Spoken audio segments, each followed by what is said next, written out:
Hi, good morning friends. എൻ്റെ എല്ലാ പ്രിയപ്പെട്ട സുഹൃത്തുക്കൾക്കും സഹകാരി റേസ് പ്ലസിലേക്ക് ഹാർദമായ സ്വാഗതം. അപ്പോൾ നമ്മുടെ ഫാം അസിസ്റ്റന്റ് നോട്ടിഫിക്കേഷൻ വന്നിരിക്കുകയാണ്. ശരിക്കും പറഞ്ഞാൽ അടുത്ത മാസം 4-ാം തീയതി വരെയാണ് നമുക്ക് നോട്ടിഫിക്കേഷൻ കൊടുക്കാൻ വേണ്ടിയിട്ടുള്ള അവസാന തീയതി വരുന്നത് അല്ലേ. അപ്പോൾ അതിനകത്ത് നമുക്ക് ജസ്റ്റ് നിങ്ങൾ ഒരുപാട് പേര് ഫാം അസിസ്റ്റൻ്റ് എന്ന് കാണുമ്പോഴത്തേക്കും അഗ്രികൾച്ചറിൻ്റെ ആണെന്ന് വിചാരിക്കരുത്. കാരണം അതിനകത്ത് ഏകദേശം 160ഓളം വേക്കൻസി വരുന്നൊരു പോസ്റ്റാണ്. ഇവിടെ മനസ്സിലാക്കുക, ഇത് നമ്മുടെ കേരള വെറ്റിനറി ആൻഡ് അഗ്രികൾച്ചർ യൂണിവേഴ്സിറ്റിയുടെ കീഴിലുള്ള ഫാമുകളിലാണ് നമ്മുടെ ഈ പോസ്റ്റ് വരുന്നത്. ക്വാളിഫിക്കേഷൻ ഒന്നുകൂടെ എടുത്തു പറയാം, നിങ്ങൾ കാണുന്ന എല്ലാവരും ഒന്ന് മനസ്സിലാക്കുക. പ്രധാനമായിട്ടും +2 അല്ലേ, +2 അതിനോടൊപ്പം നമ്മുടെ വെറ്റിനറി മേഖലയിലുള്ള ഡിപ്ലോമാസ് ആണ് പറഞ്ഞിരിക്കുന്നത്. വെറ്റിനറി ഡിപ്ലോമാസ് എന്ന് പറയുമ്പോഴത്തേക്കും പ്രധാനമായിട്ടും ഡയറി ടെക്നോളജിയിലെ ഡയറിയുടെ ഡിപ്ലോമ, അതുപോലെ പൗൾട്രിയുടെ ഡിപ്ലോമ, അതല്ലെന്നുണ്ടെങ്കിൽ ലാബ് ടെക്നീഷ്യൻ ഡിപ്ലോമ, അത് DMLT എന്നുള്ള കാര്യം അങ്ങനെ അല്ല എന്നെടുത്ത് പറഞ്ഞിട്ടില്ല. അപ്പോൾ ലാബ് ടെക്നീഷ്യൻ ഡിപ്ലോമ എന്ന് എടുത്ത് പറഞ്ഞിരിക്കുന്നത്. അപ്പോൾ നമ്മുടെ ക്വാളിഫിക്കേഷൻ നിങ്ങൾക്ക് മനസ്സിലായി, +2 വിത്ത് ഡിപ്ലോമ അല്ലേ, ഈ 3 ഡിപ്ലോമയാണ്.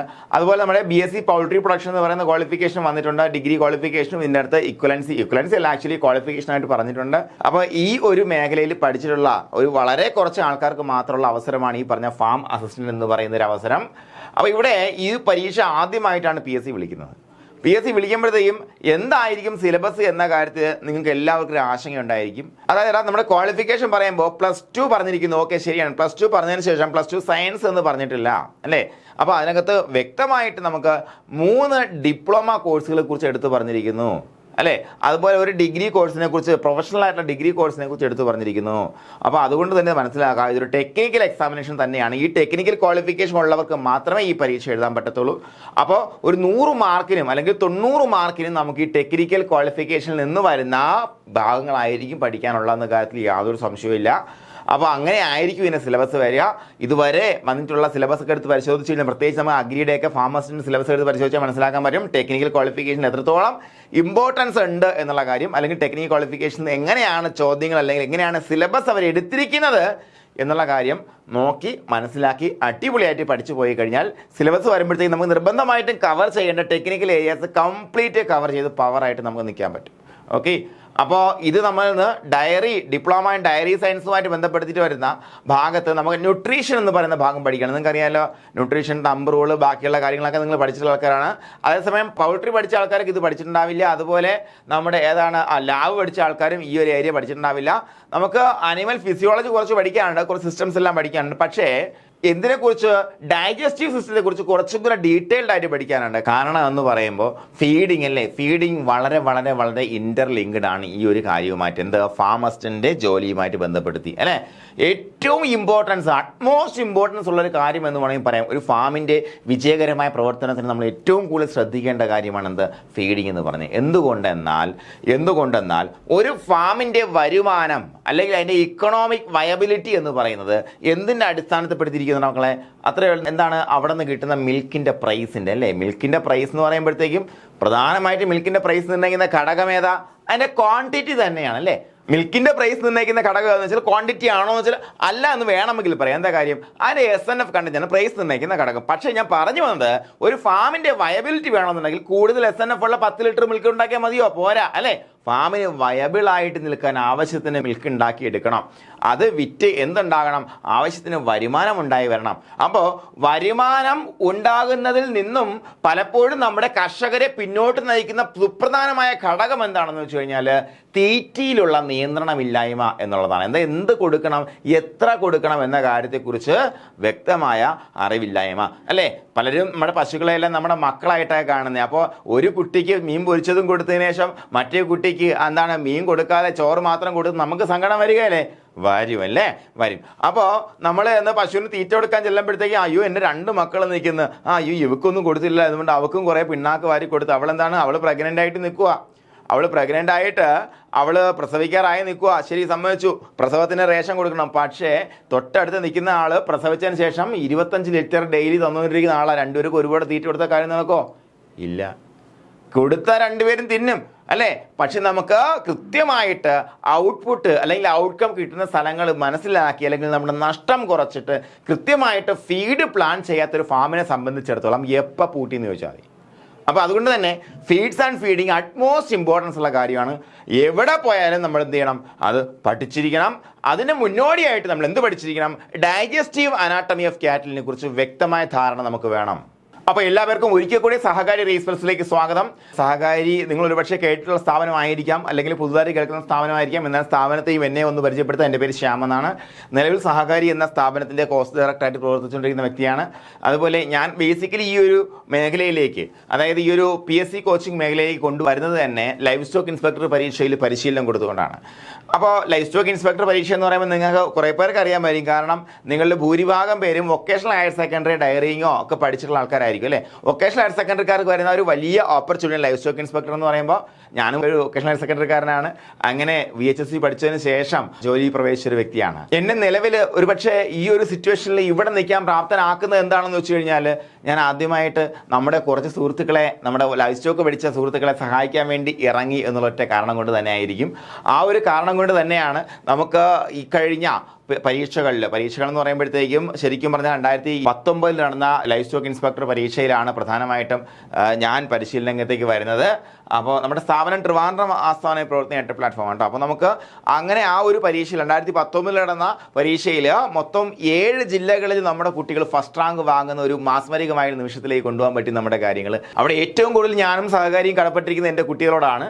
അപ്പോൾ അത് വളരെ സന്തോഷമുള്ളൊരു കാര്യമാണ്. 7 ജില്ലകളിൽ നമ്മുടെ കുട്ടികൾ ഫസ്റ്റ് റാങ്ക് വരുന്നതുമായിട്ട് ബന്ധപ്പെട്ട് പറയുമ്പോൾ, പിന്നെ ഇപ്പോൾ നിലവിൽ ഏകദേശം 250-ലധികം ആൾക്കാർ അഡ്വൈസ് മേടിച്ച് നിൽക്കുന്ന ഒരു സാഹചര്യമുണ്ട് ലൈഫ് സ്റ്റോക്ക് ഇൻസ്പെക്ടർ പരീക്ഷയിൽ. അത് കഴിഞ്ഞിട്ട് നടന്ന KLD ബോർഡ് എക്സാമിനേഷനും 1-ാം റാങ്ക് ആദർശനാണ്. ആദർശ് സഹകാരി സംബന്ധിച്ച് സഹകാരിയുടെ വളരെ വേണ്ടപ്പെട്ട സ്റ്റുഡൻ്റാണ്. മാത്രമല്ല ട്രിവാൻഡ്രം ജില്ലയിലെ ഫസ്റ്റ് റാങ്ക് ഹോൾഡറാണ് ആദർശ്. അതുപോലെ KLD ബോർഡ് പരീക്ഷയുടെ സ്റ്റേറ്റ് വൈഡ് ലിസ്റ്റ് വന്നപ്പോഴത്തേക്കും ഫസ്റ്റ് റാങ്ക് ആദർശനാണ്. ഞാനിപ്പോൾ ജസ്റ്റ് KLD ബോർഡിൻ്റെ റിസൾട്ട് മാത്രമേ എടുത്തു വെച്ചിട്ടുള്ളൂ.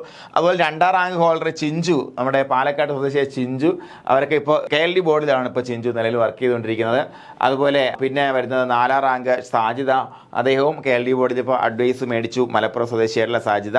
അങ്ങനെ ഏകദേശം ആ റാങ്ക് ലിസ്റ്റിൻ്റെ ആദ്യത്തെ 5-ൽ 4 റാങ്ക് മേടിക്കുക എന്ന് പറയുമ്പോഴത്തേക്കും എൻ്റെ പിള്ളേർ അത്ര കണ്ട് കഷ്ടപ്പെട്ടു എന്നുള്ളത് തന്നെയാണ്. അനൂപാണ് നമ്മുടെ കോഴിക്കോട് സ്വദേശി. പക്ഷേ ഇദ്ദേഹം നിലവിൽ നമ്മുടെ ഡിപ്പാർട്ട്മെൻറ്റിലാണ് വർക്ക് ചെയ്തുകൊണ്ടിരിക്കുന്നത്. കാരണം കോഴിക്കോട് റാങ്ക് ലിസ്റ്റിലുള്ള ആളാണ്. അപ്പോൾ അതുപോലെ അഞ്ജു അനന്തൻ 8-ാം റാങ്ക്, 9-ാം റാങ്ക് സൗരവ് സുരേഷ്, അതുപോലെ 10-ാം റാങ്ക് നമ്മുടെ ജിജിഷ അല്ലേ.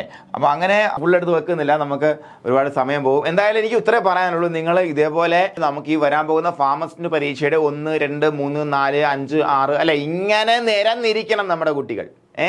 ഇങ്ങനെ നിരന്നിരിക്കുന്ന ഒരു സാഹചര്യത്തിൽ നമ്മൾ കാര്യങ്ങൾ കൊണ്ടുവരണം എന്ന് മാത്രമേ എനിക്ക് പറയാനുള്ളൂ. അങ്ങനെ നിരന്നിരിക്കണമെന്നുണ്ടെങ്കിൽ പൊന്നുമക്കളെ നിങ്ങൾ എന്ത് ചെയ്യണം? നന്നായിട്ട് വർക്ക് ചെയ്യണം. നന്നായിട്ട് വളരെ വളരെ വളരെ പവർഫുള്ളായിട്ട് കൃത്യമായിട്ട് വർക്ക് ചെയ്ത് നമ്മളെ കൂടെ നിന്ന് കഴിഞ്ഞാൽ ടീമിൻ്റെ ഭാഗമായി കഴിഞ്ഞാൽ നമുക്ക് എന്ത് ചെയ്യാൻ പറ്റും? ആദ്യ റാങ്കുകളിലേക്ക് എത്താൻ പറ്റും. നിലവിൽ 33 വേക്കൻസിയാണ് പറഞ്ഞിരിക്കുന്നത് അല്ലേ. 33 വേക്കൻസി. ആ 33 വേക്കൻസിയിലും നമുക്ക് സ്വന്തമാക്കി എടുക്കാൻ പറ്റും. അപ്പോൾ എന്താകുക? പവർ ആവുക. ഫുൾ പവറിൽ നിൽക്കുക. ഫുൾ പവറിൽ ത്രൂ ഔട്ട് തുടക്കം മുതൽ ഒടുക്കം വരെ നിൽക്കുക എന്നുള്ള ഒറ്റ കാര്യം മാത്രമേ എനിക്ക് നിങ്ങൾക്ക് പറയാനുള്ളൂ. ഓക്കെ, നമുക്ക് നേരെ ഡൈജസ്റ്റീവ് അനാട്ടമിയിലേക്ക് കിടക്കാം. നോക്കാം. ദ ഡൈജസ്റ്റീവ് സിസ്റ്റം അല്ലെ. Digestive system consist of organs concerned in the reception and digestion of the food, it's passage through the body and expulsion of the unabsorbed part. നമുക്ക് എല്ലാവർക്കും അറിയുന്ന കാര്യമാണ്. അനിമൽസിനും നമുക്കും ഒക്കെ ഉള്ള, അതായത് നല്ല ഹയർ ഓർഡറുള്ള എല്ലാ അനിമൽസിനും ഉള്ള സിസ്റ്റമാണ് എന്താ? ഡൈജസ്റ്റീവ് സിസ്റ്റം എന്ന് പറയുന്നത് അല്ലേ. ഓക്കെ, അപ്പോൾ എന്താ ഡൈജസ്റ്റീവ് സിസ്റ്റം എന്ന് പറയുമ്പോഴത്തേക്കും? Digestive system consist of organs. നമുക്കറിയാം നമ്മുടെ ശരീരം എന്ന് പറയുമ്പോഴത്തേക്കും ഒരുപാട് ഓർഗൻ സിസ്റ്റംസ് വെച്ചുണ്ടാക്കിയിരിക്കുന്ന സാധനമാണ്. നമ്മുടെ ശരീരത്തിന്റെ ഒരു എന്താണ് സ്ട്രക്ചറൽ ഓർഗനൈസേഷൻ എടുത്ത് നോക്കിക്കഴിഞ്ഞാൽ ഏറ്റവും അടിസ്ഥാനപരമായിട്ട് എന്താ വരിക? സെല്ലാ വരിക അല്ലേ. സെല്ലെന്ന് പറയുമ്പോഴത്തേക്കും നമ്മുടെ ജീവശരീരത്തിന്റെ ഏറ്റവും structural and functional unit of the living body എന്തെന്ന് ചോദിച്ചാൽ ഏതാ മക്കളെ? സെല്ലാണ്. നമുക്കറിയാം അല്ലേ. അതെല്ലാവർക്കും നമുക്ക് അറിയുന്ന കാര്യമാണ്. സെല്ലിനകത്ത് ഒരുപാട് ഓർഗനൽസ് ഉണ്ട്, ബാക്കി കാര്യങ്ങൾ പണ്ട് നമ്മൾ പഠിച്ചിട്ടുണ്ട്. സെല്ലെന്ന് പറയുമ്പോൾ എന്നതാ? ഒരു കോശം അല്ലേ, ഒരു കോശം. അപ്പോൾ ഒരു കോശം ചേർന്നാൽ പണ്ട് തൊട്ടേ പഠിച്ചിട്ടുള്ള കാര്യം പറയുന്നത് നോക്കാം. കുറച്ചധികം കോശങ്ങൾ ചേർന്ന് കഴിഞ്ഞാൽ, അതായത് ഒരേ ഫങ്ഷൻസ് നിർവഹിക്കുന്ന കുറെ കോശങ്ങൾ ചേർന്ന് കോശങ്ങളുടെ ഒരു കൂട്ടം ഉണ്ടാകുന്നു. അവയെ നമ്മൾ എന്തെന്ന് വിളിക്കുന്നുണ്ട്? ടിഷ്യൂസ് എന്ന് വിളിക്കുന്നുണ്ട് അല്ലേ. ആദ്യം എന്താണ് മക്കളെ? സെല്ല് അല്ലേ.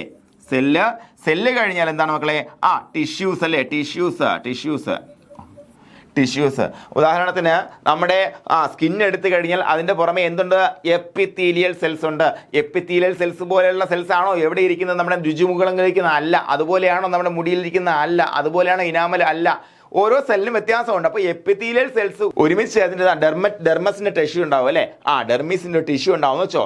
അപ്പോൾ ആ ടിഷ്യൂസ് അപ്പോൾ നോക്കുക സെല്ല് ചേർന്ന് ടിഷ്യൂ ആയി, ടിഷ്യൂ ചേർന്നിട്ട് ഓർഗനായി മാറി. എന്താ അവിടെയുള്ള ഓർഗൻ? ഏത് ഓർഗനിലാണ് എന്ത് ഈ ടിഷ്യൂ വരുന്നത്? നമ്മുടെ സ്കിൻ എന്ന് പറയുന്ന ഓർഗൻ അല്ലേ, സ്കിൻ എന്ന് പറയുന്ന ഓർഗൻ. നോക്കുക, നമ്മുടെ ശരീരത്തിലെ ഏറ്റവും വലിയ ഓർഗൻ ഏതെന്ന് വെച്ചാൽ നമുക്കറിയാം എന്താണ്? സ്കിന്നാണ് നമ്മുടെ ശരീരത്തിലെ ഏറ്റവും വലിയ ഒരു ഓർഗൻ അല്ലേ. അപ്പോൾ അതേപോലെ നമ്മുടെ ശരീരത്തിൽ ഒത്തിരി അധികം ഓർഗൻസ് ഉണ്ട്. അതുപോലെ എന്താ ഡിഫറൻ്റ് ആയിട്ടുള്ള ഓർഗൻ സിസ്റ്റംസും ഉണ്ടല്ലേ. എന്ത് സെല്ല് ചേർന്ന് ടിഷ്യൂസ് ഉണ്ടായി, ടിഷ്യൂ ചേർന്നുണ്ടായി മക്കളെ ഓർഗൻ ഉണ്ടായി, ഓർഗൻസ് ചേർന്ന ഓർഗൻ സിസ്റ്റം ഉണ്ടായി, ഒന്നിലധികം ഓർഗൻ സിസ്റ്റംസ് ചേർന്നത് ഒരു ഹയർ ഓർഡറിലുള്ള ഒരു ആനിമൽ ഉണ്ടായി. നമുക്ക് എല്ലാവർക്കും അറിയുന്ന കുഞ്ഞു ക്ലാസ്സിൽ പഠിച്ചിട്ടുള്ള കാര്യമാണ്, ഞാൻ ഒന്നുകൂടെ ഓർമ്മിച്ചതേ ഉള്ളൂ. അപ്പോൾ ഇവിടെ എന്താ പറഞ്ഞിരിക്കുന്നത്? Digestive system consist of organs അല്ലേ. എന്താണ് ഈ ഒരു ഓർഗൻ സിസ്റ്റത്തിൽ എന്തുണ്ട്? കുറേ ഓർഗൻസ് ഉണ്ട്. കൺസേൺഡ് എന്താ അതിന്റെ ഫംഗ്ഷൻ എന്താ? കൺസേൺഡ് ഇൻ ദ റിസെപ്ഷൻ സ്വീകരിക്കുക അല്ലേ. കല്യാണത്തിന് പോയാൽ നമ്മളെ സ്വീകരിക്കണം അല്ലേ. യെസ്, റിസെപ്ഷൻ ആഹാരത്തിനെ സ്വീകരിക്കുക. And digestion of the food digestion and absorption കൂടെ ഉണ്ട് കേട്ടോ. അബ്സോർപ്ഷനും കൂടെ ഉണ്ട്, അതിന്റെ യൂട്ടിലൈസേഷൻ ഒന്നും ഇല്ല. അത് പൊട്ടെ, അതോടെ നിൽക്കട്ടെ. അപ്പോൾ നോക്കുക, റിസെപ്ഷൻ റിസീവിങ് ആയി എവിടെ നമ്മൾ വായിൽ വെച്ചിട്ടാണ് നമ്മൾ സാധാരണ ആഹാരം ഉള്ളിലേക്ക് കഴിക്കുന്നത് അല്ലേ. അതുപോലെ digestion of the food, digestion എന്ന് പറയുന്നത് മക്കളെ ദഹിക്കുക അല്ലേ. ദഹന പ്രക്രിയ എന്ന് പറയുമ്പോഴത്തേക്ക് എവിടെ വെച്ച് നടക്കുന്നത്? സാധാരണയായിട്ട് ദഹന പ്രക്രിയ നടക്കുന്നത് എവിടെ തുടങ്ങും? നമ്മുടെ മൗത്തിൽ നിന്ന് തുടങ്ങി നമ്മുടെ ആമാശയത്തിൽ വെച്ച് ഏകദേശം കംപ്ലീറ്റ് ആവുന്ന പരിപാടിയാണ് ദഹന പ്രക്രിയ എന്ന് പറയുന്നത് അല്ലേ. അപ്പോൾ റിസെപ്ഷൻ കഴിഞ്ഞാൽ എന്താ? ഡൈജഷൻ അല്ലേ. അതുപോലെ എന്താണ്? It's passage through the body and expression of the unabsorbed part. അത്രയും കാര്യങ്ങൾ ചെയ്യുന്ന സിസ്റ്റം അല്ലേ, ഗ്രൂപ്പ് ഓഫ് ഓർഗൻസിനെ ചേർത്തിട്ട് നമ്മൾ എന്തെന്ന് പറയാ? ഡൈജസ്റ്റീവ് സിസ്റ്റം എന്ന് പറയാ അല്ലേ. ഓക്കെ, അതിനകത്ത് തന്നെ വേറെ എന്തൊക്കെയുണ്ട്? എസെൻഷ്യൽ ആയിട്ടുള്ള അല്ലേ നമ്മുടെ അക്സസറി ഓർഗൻസും ഉണ്ട്, അതുപോലെ മെയിൻ ഓർഗൻസും ഉണ്ട്. അതിനെക്കുറിച്ചൊക്കെ വിശദമായിട്ട് നമുക്ക് മനസ്സിലാക്കാം. ഓക്കെയാണ് പറഞ്ഞത്? ഓക്കെ അല്ലേടാ? ഓക്കെ അല്ലേ? അപ്പോൾ നമുക്ക് ഇതിനകത്ത് നോക്കാൻ പറ്റുന്ന കുറച്ച് കാര്യങ്ങളുണ്ടാ.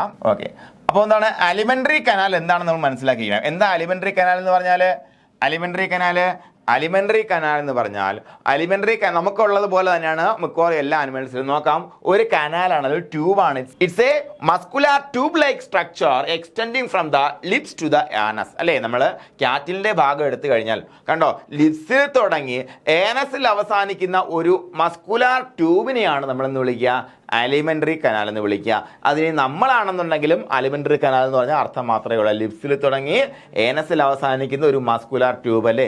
ഇതുവഴിയാണ് എന്ത് ആഹാരം ഇങ്ങനെ കടന്നു പോകുന്നത്. ആ ട്യൂബിന് ഓരോരോ സ്ഥലങ്ങളിലെത്തുമ്പോഴത്തേക്കും ഓരോരോ സ്ഥലങ്ങളിൽ അതിന് ചെയ്യേണ്ടുന്ന ഡിഫറെൻറ്റ് ഫങ്ഷൻസ് ഉണ്ട്. അതിനനുസരിച്ച് രൂപാന്തരവും അതുപോലെ എന്താണ് വ്യത്യാസങ്ങളും ഫങ്ഷണലായിട്ടുള്ള വ്യത്യാസങ്ങളൊക്കെ വന്നിരിക്കുന്നു. ഓക്കെ, അപ്പോൾ എന്താ അലിമെന്ററി കനാൽ എന്ന് പറഞ്ഞാൽ? Alimentary canal consist of a muscular tube like structure extending from the lips to the anus അല്ലെ. ലിപ്പ് മുതൽ ഏനസ് വരെ എക്സ്റ്റെൻഡ് ചെയ്യുന്ന ഡിഫറൻറ്റ് ഓരോരോ സ്ഥലങ്ങൾ ഡിഫറൻറ്റ് ഫങ്ഷൻസ് ഉള്ള ഒരു മസ്കുലാർ ട്യൂബിനെയാണെന്ന് വിളിക്കുക അലിമെന്ററി കനാൽ എന്ന് വിളിക്കുക അല്ലേ. അതുപോലെ ദ ആക്സസറി ഓർഗൻസ്. അപ്പോൾ നോക്കുക എന്തൊക്കെയാണ് ഡൈജസ്റ്റീവ് അനാട്ടമിയിലുള്ള ഡൈജസ്റ്റീവ് സിസ്റ്റത്തിലുള്ളതാണ് പ്രധാനമായിട്ടും അലിമെന്ററി കനാൽ അല്ലേ. അലിമെന്ററി കനാൽ എന്ന് പറഞ്ഞാൽ നമുക്കാകുമ്പോൾ എന്താണ് വായിൽ തുടങ്ങി പിന്നെ അന്നനാളെ തുടങ്ങി ആമാശയത്തിലെത്തി ചെറുകുടൽ വൻകുടൽ അല്ലേ. അത് കഴിഞ്ഞ് റെക്ടം ആൻഡ് ആനസ് ഇങ്ങനെയാണ് വരുന്നത്. ഇതാണ് നമുക്ക് നമ്മളെ സംബന്ധിച്ച് നമ്മുടെ അലിമെന്ററി കനാൽ. അത് മാത്രം മതിയോ? പോരാ അല്ലെ. ആക്സസറി ഓർഗൻസ് കൂടെ വേണം ഇതിനെ സഹായിക്കാൻ. ഇവിടെ ദഹനത്തിനെ സഹായിക്കാൻ ആവശ്യമായിട്ടുള്ള സഹായക ഓർഗൻസും കൂടെ വേണം. ഏതൊക്കെയാ മക്കളെ? ലിപ്സ് ഒരു ഓർഗനാണല്ലേ. ലിപ്സ് ഒരു ആക്സസറി ഓർഗനാണ്. ടങ് നാവ് ഒരു ആക്സസറി ഓർഗനാണ്. നാവില്ലെങ്കിലും അലിമെന്ററി കനാൽ ഉണ്ടല്ലോ. ഇല്ലേടാ? ഉണ്ട്. ടീത്ത് ഒരു ആക്സസറി ഒരു സഹായക ഓർഗനാണ്. അതുപോലെ സലൈവറി ഗ്ലാൻസ് ഒരു സഹായക ഓർഗനാണ്. ലിവർ ഒരു സഹായക ഓർഗനാണ്. പാൻക്രിയാസ് ഒരു സഹായക ഓർഗനാണ്. എന്തൊക്കെയാ പറഞ്ഞേ? ഇത് ഇപ്പോഴും തന്നെ പഠിച്ചു പോകണം. രണ്ട് കാര്യങ്ങളാണ് ഡൈജസ്റ്റീവ് അനാട്ടമിയിൽ എടുത്തു പറയുന്നത്. ഒന്നും മെയിൻ ആയിട്ടുള്ള അലിമെന്ററി കനാൽ. അത് എവിടെ തുടങ്ങും? നമ്മുടെ വായില് മൗത്തിൽ അല്ലെങ്കിൽ ഈ പറഞ്ഞ ലിപ്സിൽ തുടങ്ങിയിട്ട് ഏനസിൽ അവസാനിക്കുന്ന ആ ട്യൂബ്. അതല്ലാതെ വരുന്ന സകലമായ സാധനങ്ങളെ നമ്മൾ എന്ന് വിളിക്കുന്നു ആക്സസറി ഓർഗൻസ് അല്ലെങ്കിൽ സഹായക ഓർഗൻസ് എന്ന് വിളിക്കുന്നു. ഓക്കെയാണ്. അവയ്ക്ക് അവയുടേതായ ഫങ്ഷൻസ് ഉണ്ടാവും. അതായത് അവയുടെ ഫങ്ഷൻ എന്ന് പറയുമ്പോൾ പ്രധാനമായിട്ടും ഡൈജഷനെയോ അല്ലെങ്കിൽ ഈ പറഞ്ഞ പ്രക്രിയയോ സഹായിക്കുക എന്നുള്ളതാണ്.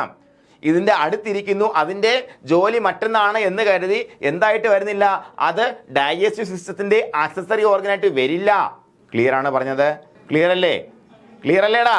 എന്തൊക്കെയാണ് പഠിച്ചത്? വളരെ സിമ്പിൾ ആയിട്ടുള്ള കാര്യങ്ങളാണ് പഠിച്ചത് അല്ലേ? എന്താണ് ഡൈജസ്റ്റീവ് സിസ്റ്റം എന്ന് പറയുമ്പോഴത്തേക്കും ഗ്രൂപ്പ് ഓഫ് ഓർഗൻസ് അല്ലേ that concerned with reception, digestion and absorption along with എന്താണ് എക്സ്ക്രീഷൻ അല്ലെങ്കിൽ expression of the unabsorbed part from the body അല്ലേ? ഇത്രയും കാര്യം നമുക്ക് വളരെ ക്രിസ്റ്റൽ ക്ലിയർ ആയിട്ട് മനസ്സിലായിട്ടുണ്ട്. വളരെ സിമ്പിൾ ആയിട്ടുള്ള കാര്യമാണ്. എന്നാൽ കൂടിയും നമുക്ക് അങ്ങോട്ട് ചെല്ലുമ്പോൾ കൺഫ്യൂഷൻ ഉണ്ടാക്കാതിരിക്കാൻ വേണ്ടിയാണ് ഇപ്പോഴേ പറഞ്ഞ് ഉറപ്പിച്ചു പോകുന്നത്. എന്താ അലിമെന്ററി കനാൽ എന്ന് പറഞ്ഞാൽ സിമ്പിൾ ആണല്ലേ? Muscular tube like structure extending from lips to anus അല്ലേ? ആക്സസറി ഓർഗൻസ് എന്തൊക്കെ ഉണ്ടാവും? ഇതാണ് ചോദ്യം. ഇവിടെ കിടക്കും. എന്താണ് താഴെ തന്നിരിക്കുന്നവയിൽ ആക്സസറി ഓർഗൻസിൽ അല്ലെങ്കിൽ ആക്സസറി ഡൈജസ്റ്റീവ് ഓർഗൻ അല്ലാത്തത് ഏത് എന്ന് ചോദിക്കും അല്ലേ? അപ്പോൾ ഇതിൻ്റെ താഴെ ഓപ്ഷൻ ഉണ്ടായിരിക്കും. അപ്പോൾ അത് ആ ഓപ്ഷൻ നോക്കി നമ്മൾ എഴുതാൻ നമ്മൾ തയ്യാറാവണം. ഇത്ര മാത്രമേ ഉള്ളൂ കേട്ടോ. വളരെ സിമ്പിളായിട്ട് എല്ലാ ചോദ്യങ്ങളും എന്താ ചോദിക്കുക എന്നുള്ള കാര്യം വിശദമായിട്ട് ഇവിടെ പറഞ്ഞു തരും. നിങ്ങൾ എന്താ ചെയ്യേണ്ടേ? ചോദ്യങ്ങളുടെ വരവും കിടപ്പും കാര്യങ്ങളും മനസ്സിലാക്കിയിട്ട് പ്രാക്ടീസ് ചെയ്ത് ഉറപ്പിക്കണം. മനസ്സിലായാ പറഞ്ഞത്? ഇത് കഴിഞ്ഞ് പരീക്ഷ ഉണ്ടായിരിക്കും. ഇതിൻ്റെ ഏറ്റവും അവസാനം ക്വസ്റ്റ്യൻ ഡിസ്കഷൻ സെഷൻ ഉണ്ടായിരിക്കും. എല്ലാ ക്ലാസ്സിൻ്റെ അവസാനം അതുമായിട്ട് ബന്ധപ്പെടുത്തി എന്തൊക്കെ ചോദിക്കാൻ പറ്റുമോ അതെല്ലാം നിങ്ങളടുത്ത് ഡിസ്കസ് ചെയ്ത് തന്നിട്ട് ആ ക്ലാസ് അവസാനിക്കത്തുള്ളൂ. അങ്ങനെയാണ് നമ്മൾ ക്ലാസ് നടത്തുന്നത്. പിന്നെ അതുമായിട്ട് ബന്ധപ്പെടുത്തി കൂടുതൽ ചോദ്യങ്ങളും പ്രസ്താവന ചോദ്യങ്ങൾ അറിയാലോ. PSCയുടെ പുതിയ ചോദ്യരീതി എന്ന് പറയുമ്പോഴത്തേക്കും ഒരിക്കലും ഒരു പ്രസ്താവന ചോദ്യമില്ലാത്ത പരീക്ഷകൾ പ്രതീക്ഷിക്കരുത്. 10ാം ക്ലാസ്സിൽ താഴെ ലെവലുള്ള പരീക്ഷയാണെന്നുണ്ടെങ്കിലും ഇപ്പം എന്തുണ്ട് മക്കളെ? പ്രസ്താവന ചോദ്യങ്ങളുണ്ട് അല്ലേ? അപ്പോൾ കാര്യത്തെക്കുറിച്ച് വ്യക്തമായ ധാരണയുള്ളവന് മാത്രമേ ഇത് എഴുതാൻ പറ്റത്തുള്ളൂ. സയൻസ് വിഷയം പ്രത്യേകിച്ച് ഇതുള്ള വിഷയം നിങ്ങൾ ചുമ്മാ വിട്ടേക്ക്. കാര്യം ചോദിക്കുന്ന എല്ലാ പ്രസ്താവനയും നമുക്ക് അറിയാവുന്ന പ്രസ്താവന മാത്രമായിരിക്കും. കാര്യം എന്താ? നമ്മൾ ഇതിനെക്കുറിച്ച് അറിഞ്ഞ് ആസ്വദിച്ച് പഠിക്കാൻ പോവുകയാണ്. നിങ്ങൾ എന്ത് ചെയ്യാൻ പോവാ? ആസ്വദിച്ച് പഠിക്കാൻ പോവുകയാണ്. എന്താ കാര്യം? ആസ്വദിച്ച് പഠിക്കാൻ. ഇതെന്തിട്ട് ആസ്വദിച്ചുള്ള പഠനം? എങ്ങനെയുള്ള പഠനമാടാ ശരിക്കുള്ള പഠനം? നിങ്ങൾ ആലോചിച്ച് നോക്കുക. എങ്ങനെ പഠിച്ചാലാണ് നമ്മൾ രക്ഷപ്പെടുക? ആസ്വദിച്ച് പഠിച്ചാൽ മാത്രമേ രക്ഷപ്പെടൂ. എങ്ങനെ ആസ്വദിച്ച് പഠിക്കാം? അതിനൊരുപാട് കാരണങ്ങൾ വേണം അല്ലേ? ഒരുപാട് കാരണങ്ങൾ വേണം. പല തരത്തിൽ നമുക്ക് ആസ്വദിച്ച് പഠിക്കാം. എനിക്ക് ജോലി വേണം സാർ, ഞാൻ ഇതിനു വേണ്ടി പഠിക്കുന്നു. So I will enjoy while I am still learning അല്ലേ? എന്താ കാര്യം?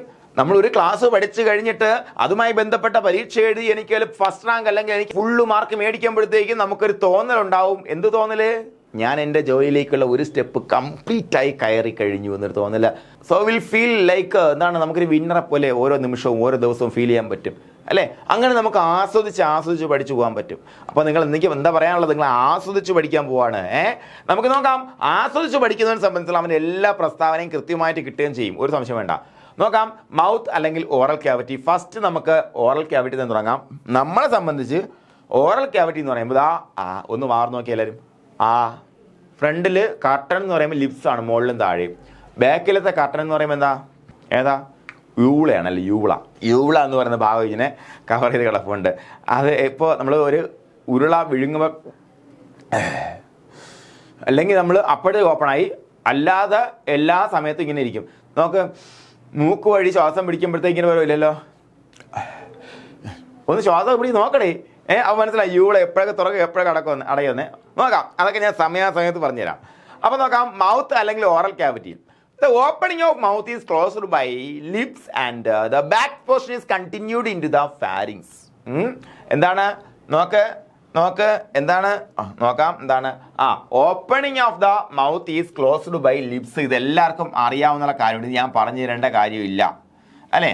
Opening of the mouth is guard by lips. ഇപ്പം തന്നെ നമുക്കും ഒക്കെ അങ്ങനെയാണ് അല്ലേ?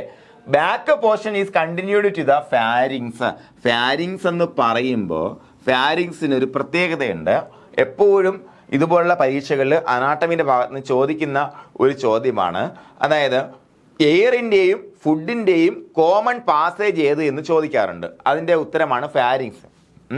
ഫാരിങ്സ് എന്ന് പറയുമ്പോഴത്തേക്കും naso pharynx, oro pharynx, laryngo pharynx അങ്ങനെയൊക്കെ വേരിയേഷൻസ് വരുന്നുണ്ട്. അതായത് ഫാരിങ്സിന് ഓരോ ഭാഗത്തിനും പ്രത്യേകത അല്ലെങ്കിൽ ഓരോ ഭാഗത്തിനും തിരിച്ചിട്ടൊക്കെ ഉണ്ടെങ്കിൽ കൂടിയും ഫാരിങ്സിനെ കോമൺ ആയിട്ട് പറയുമ്പോഴത്തേക്കും നമുക്ക് അതെന്താണ്? ഫാരിങ്സ് എന്ന് പറയുമ്പോഴത്തേക്കും ഫുഡിൻ്റെയും അതുപോലെ വായുവിൻ്റെയും കോമൺ പാസേജ് എന്ന് വിളിക്കുന്ന ഭാഗമാണ് എന്ത് മക്കളെ? ഫാരിങ്സ്. ഇത്രയേ ഉള്ളൂ. നമ്മുടെ ഒരു മനുഷ്യൻ്റെ മൂക്കെന്നുള്ള ഒരു ദ്വാരവും ഇത് വായ അല്ലേ? വായ എന്നുള്ള ദ്വാരം, ഇവിടെ ഒരു യൂള. ഇത്രയും ഭാഗം കോമൺ ആയിരിക്കും. ഇവിടെ നിന്ന് വരുന്ന ഫുഡും ഇതുവഴി പോകും, ശ്വാസവും ഇതുവഴി പോകും.